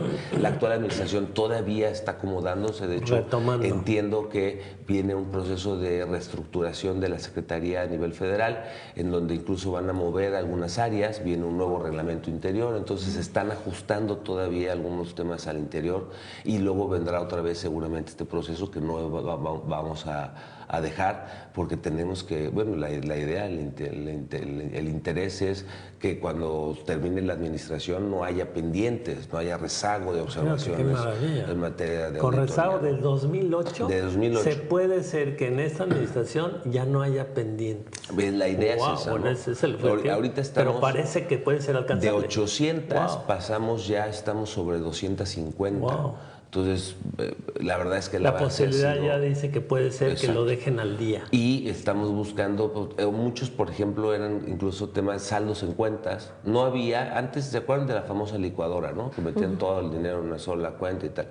Entonces, hemos buscado generar catálogos de cuentas, que las cuentas se aperturen y se cierren con los ciclos presupuestales, una serie digamos, de estructura y de disciplina que permite un orden y que eso ayuda, digamos, a no ir generando más rezagos, sino ir generando orden y se va transparentando. Y no fue complicado porque me imagino que encontrar todos esos archivos también no es que estuvieran al día.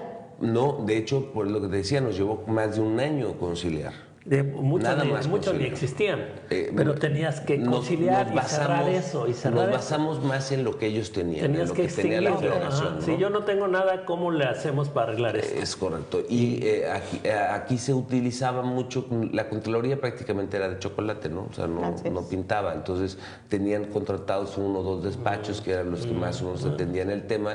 Y entonces no lo atendían, y no solamente no Cobraban, lo atendían, pero no lo atendían. No había ni siquiera, bueno, déjame decirte que históricamente en Quintana Roo, creo que el primer contralor que es enlace con el auditor superior de la Federación soy yo. Anteriormente siempre fue el secretario de Finanzas. ¿No? Entonces la información no llegaba a la Contraloría. ¿no? Entonces era de chocolate. Entonces, exactamente. Era, digamos, hubo un proceso a nivel nacional en donde las Contralorías estuvieron a punto de desaparecer. ¿No? Se volvieron órganos internos de control. Eran de adorno. De hecho, pues, la Secretaría de la Función Pública estuvo muchos años acéfala, no tuvo cabeza durante mucho tiempo hasta que llegó Virgilio. ¿No? Y, digamos, se retomó con el Sistema Nacional Anticorrupción. Pero estuvo mucho tiempo la posibilidad de incluso desaparecer como un área, digamos, de Estado, y dejó de llamarse incluso Contraloría. Recordarás que les fueron cambiando los nombres de la famosísima y poderosísima SECODAM, terminó en una Secretaría de la Función Pública desdibujada, que incluso el nombre no dice muy bien a bien de qué se trata, ¿no? Y hay Secretaría, bueno, aquí también, aquí se volvió Secretaría de la Gestión Pública, cuando lo que realmente hacemos es nuestra labor principalísima es un órgano interno de control. Supervisión y que se lleve todo. Oye, y en ese sentido, ¿cuáles son los avances que se tienen, por ejemplo, también en coordinación con municipios para que les cambie el chip y que sepan que esto ya es una obligación, que no es de a ver si quieren? Bueno, la coordinación con los municipios tiene que ser, me parece, y en eso el gobernador también ha sido claro, es institucional, respetuosa de la división de poderes, de las competencias que cada uno tiene.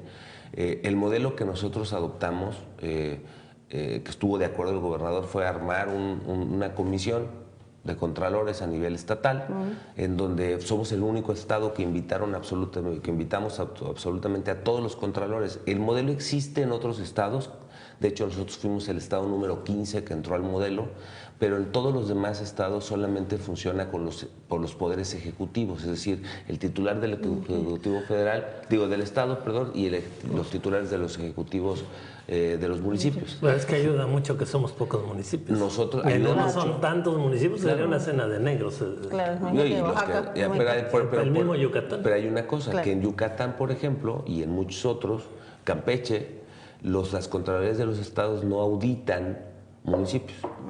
El modelo que ellos tienen es los municipios los controla el auditor superior del Estado.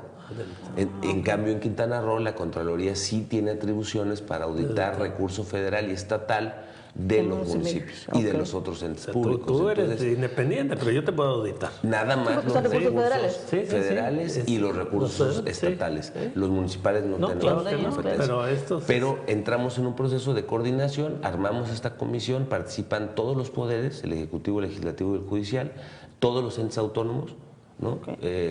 excepto por ahí 1 o 2 que se han resistido, digamos, no los voy a mencionar por no es el caso, pero además es su derecho, ¿no? Es una instancia de coordinación, no es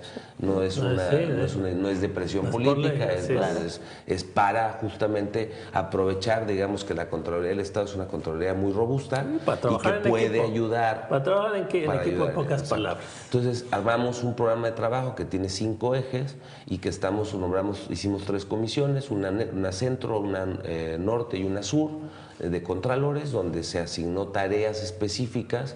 Sobre todo ahora estamos trabajando en la parte diagnóstica y en generar algunos controles y aprovechar el trabajo de unos, digamos, multiplicamos muchísimo el trabajo si el trabajo de un contralor aprovecha a los otros 20, ¿no? Entonces, y de esta manera ir haciendo un ciclo virtuoso, ¿no? Pues muy bien.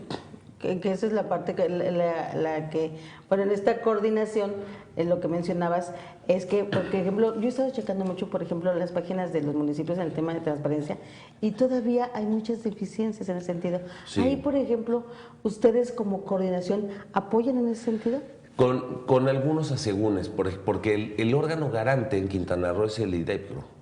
Instituto de Acceso a la Información Pública. Entonces, ellos son los responsables del tema de transparencia, pero con franqueza han generado, en mi opinión, un vacío importante, ¿no? No hay una presencia constante, no hay una capacitación, no hay una serie de cosas. Lo he dicho públicamente, se lo he dicho a Orlando, se lo he dicho incluso a Francisco Acuña, comisionado presidente del instituto a nivel nacional. Incluso por ahí, hace unas semanas, se había dado la instrucción desde el instituto de que no se utilizaran los portales estatales, sino que se hiciera nada más la carga en la plataforma nacional, lo que obviamente ya hizo que yo hiciera un reclamo, no solamente aquí, sino a nivel nacional, porque hemos hecho un esfuerzo increíble para lograr este proceso de transparencia, y entonces esa instrucción abordaba exactamente en contra, de lo que hemos estado buscando. Entonces, no siendo la actividad principal de la Contraloría, por instrucciones del gobernador, desde el día 1 se generó una Coordinación General de Transparencia que aglutina o que dirige, digamos, la política pública del Ejecutivo, y que está a la cabeza del maestro Félix Díaz, ¿no? en el Estado, en la Contraloría del Estado, y que ha generado una serie de diseños institucionales y de políticas en donde vamos empujando el tema de transparencia bajo criterios homologados, privilegiando obviamente la máxima publicidad.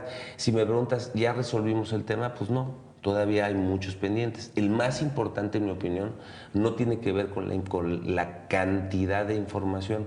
Quintana Roo tiene publicado, digamos, nuestro nivel de cumplimiento es superior al 95% como Estado.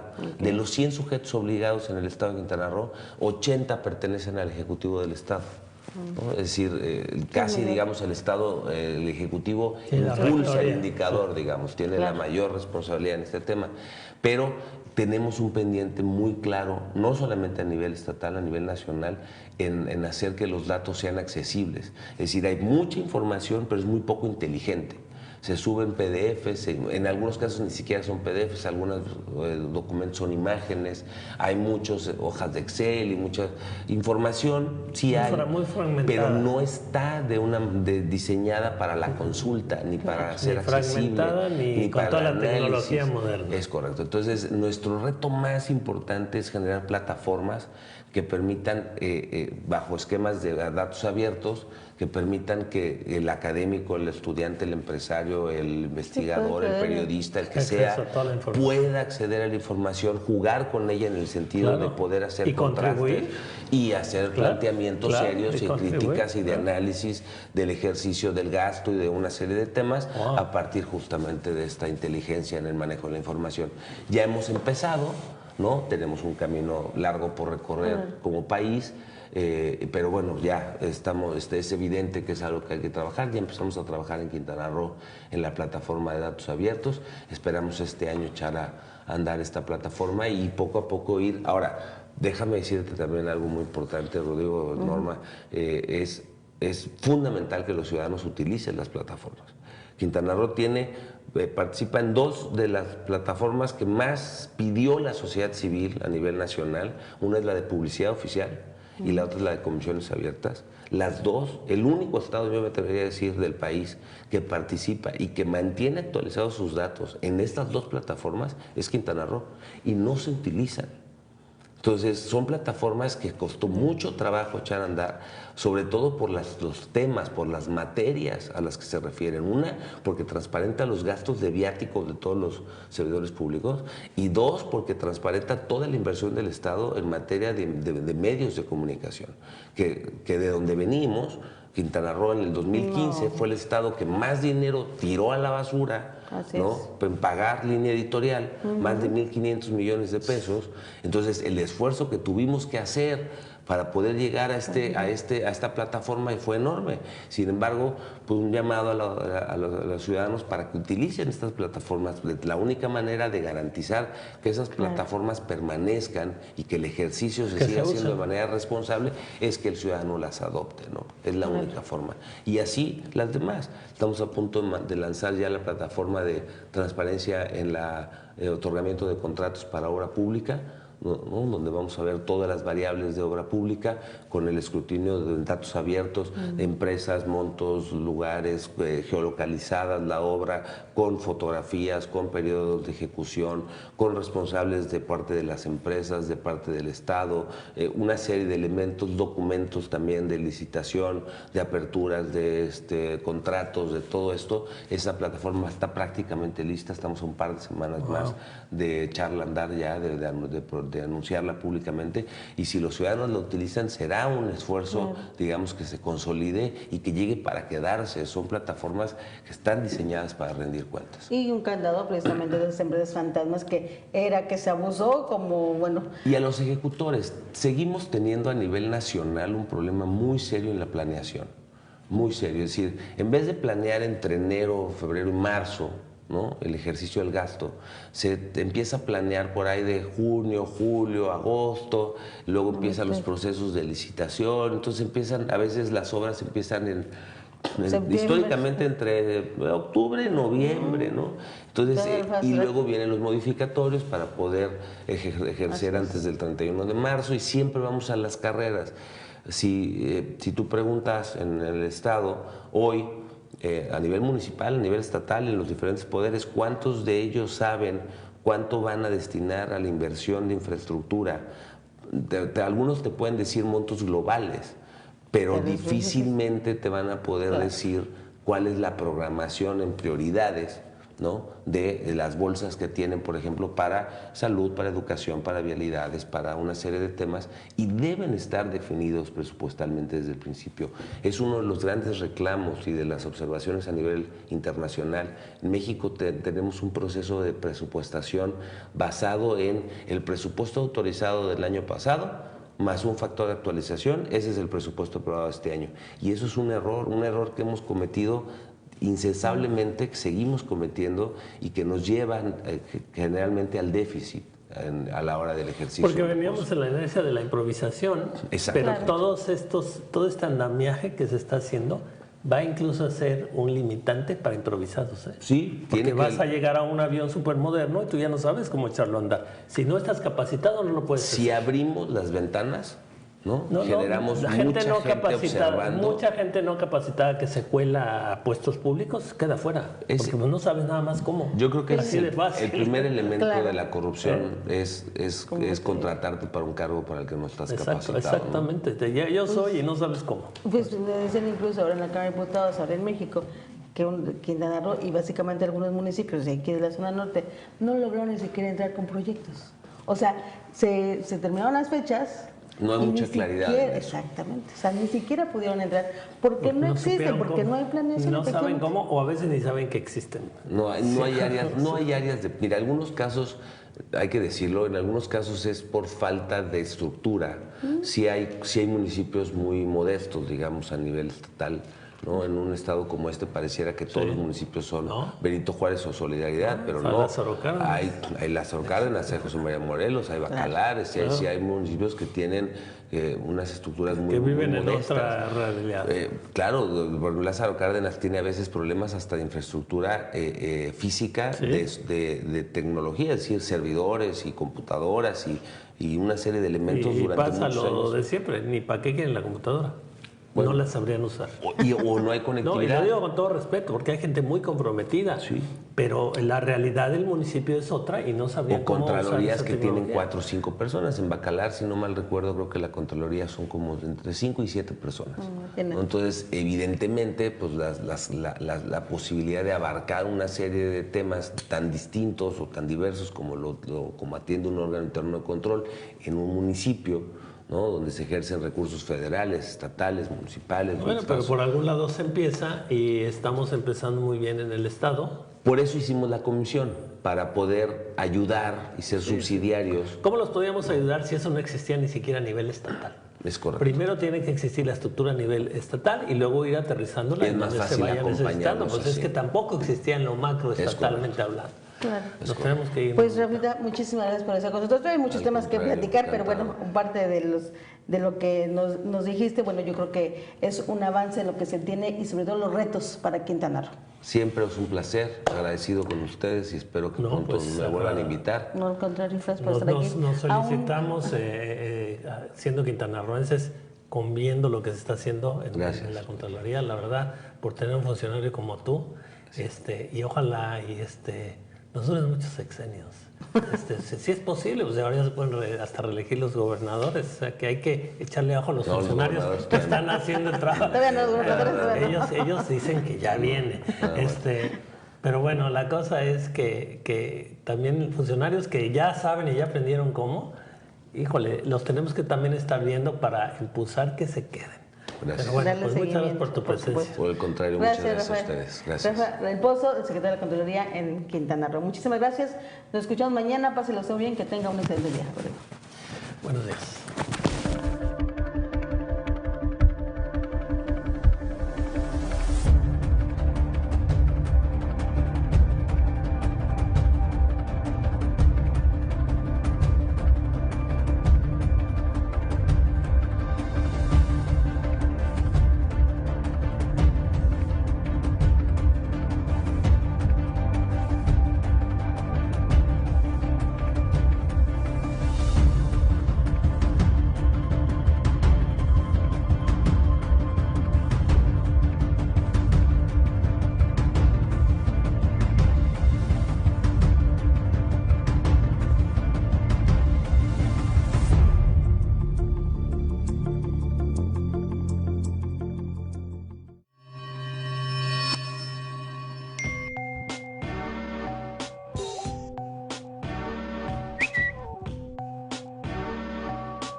Luces TV. Luces del siglo. 15 años de periodismo responsable. Un espacio donde la verdad y las noticias se unen para brindar toda la información que interesa. Luces del siglo. Periodismo de verdad.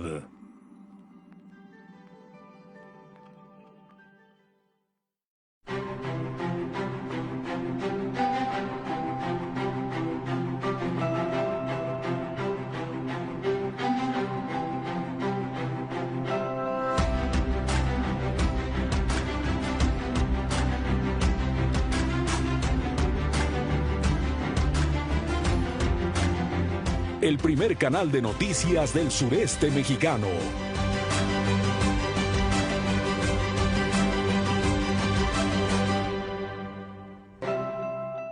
Luces TV.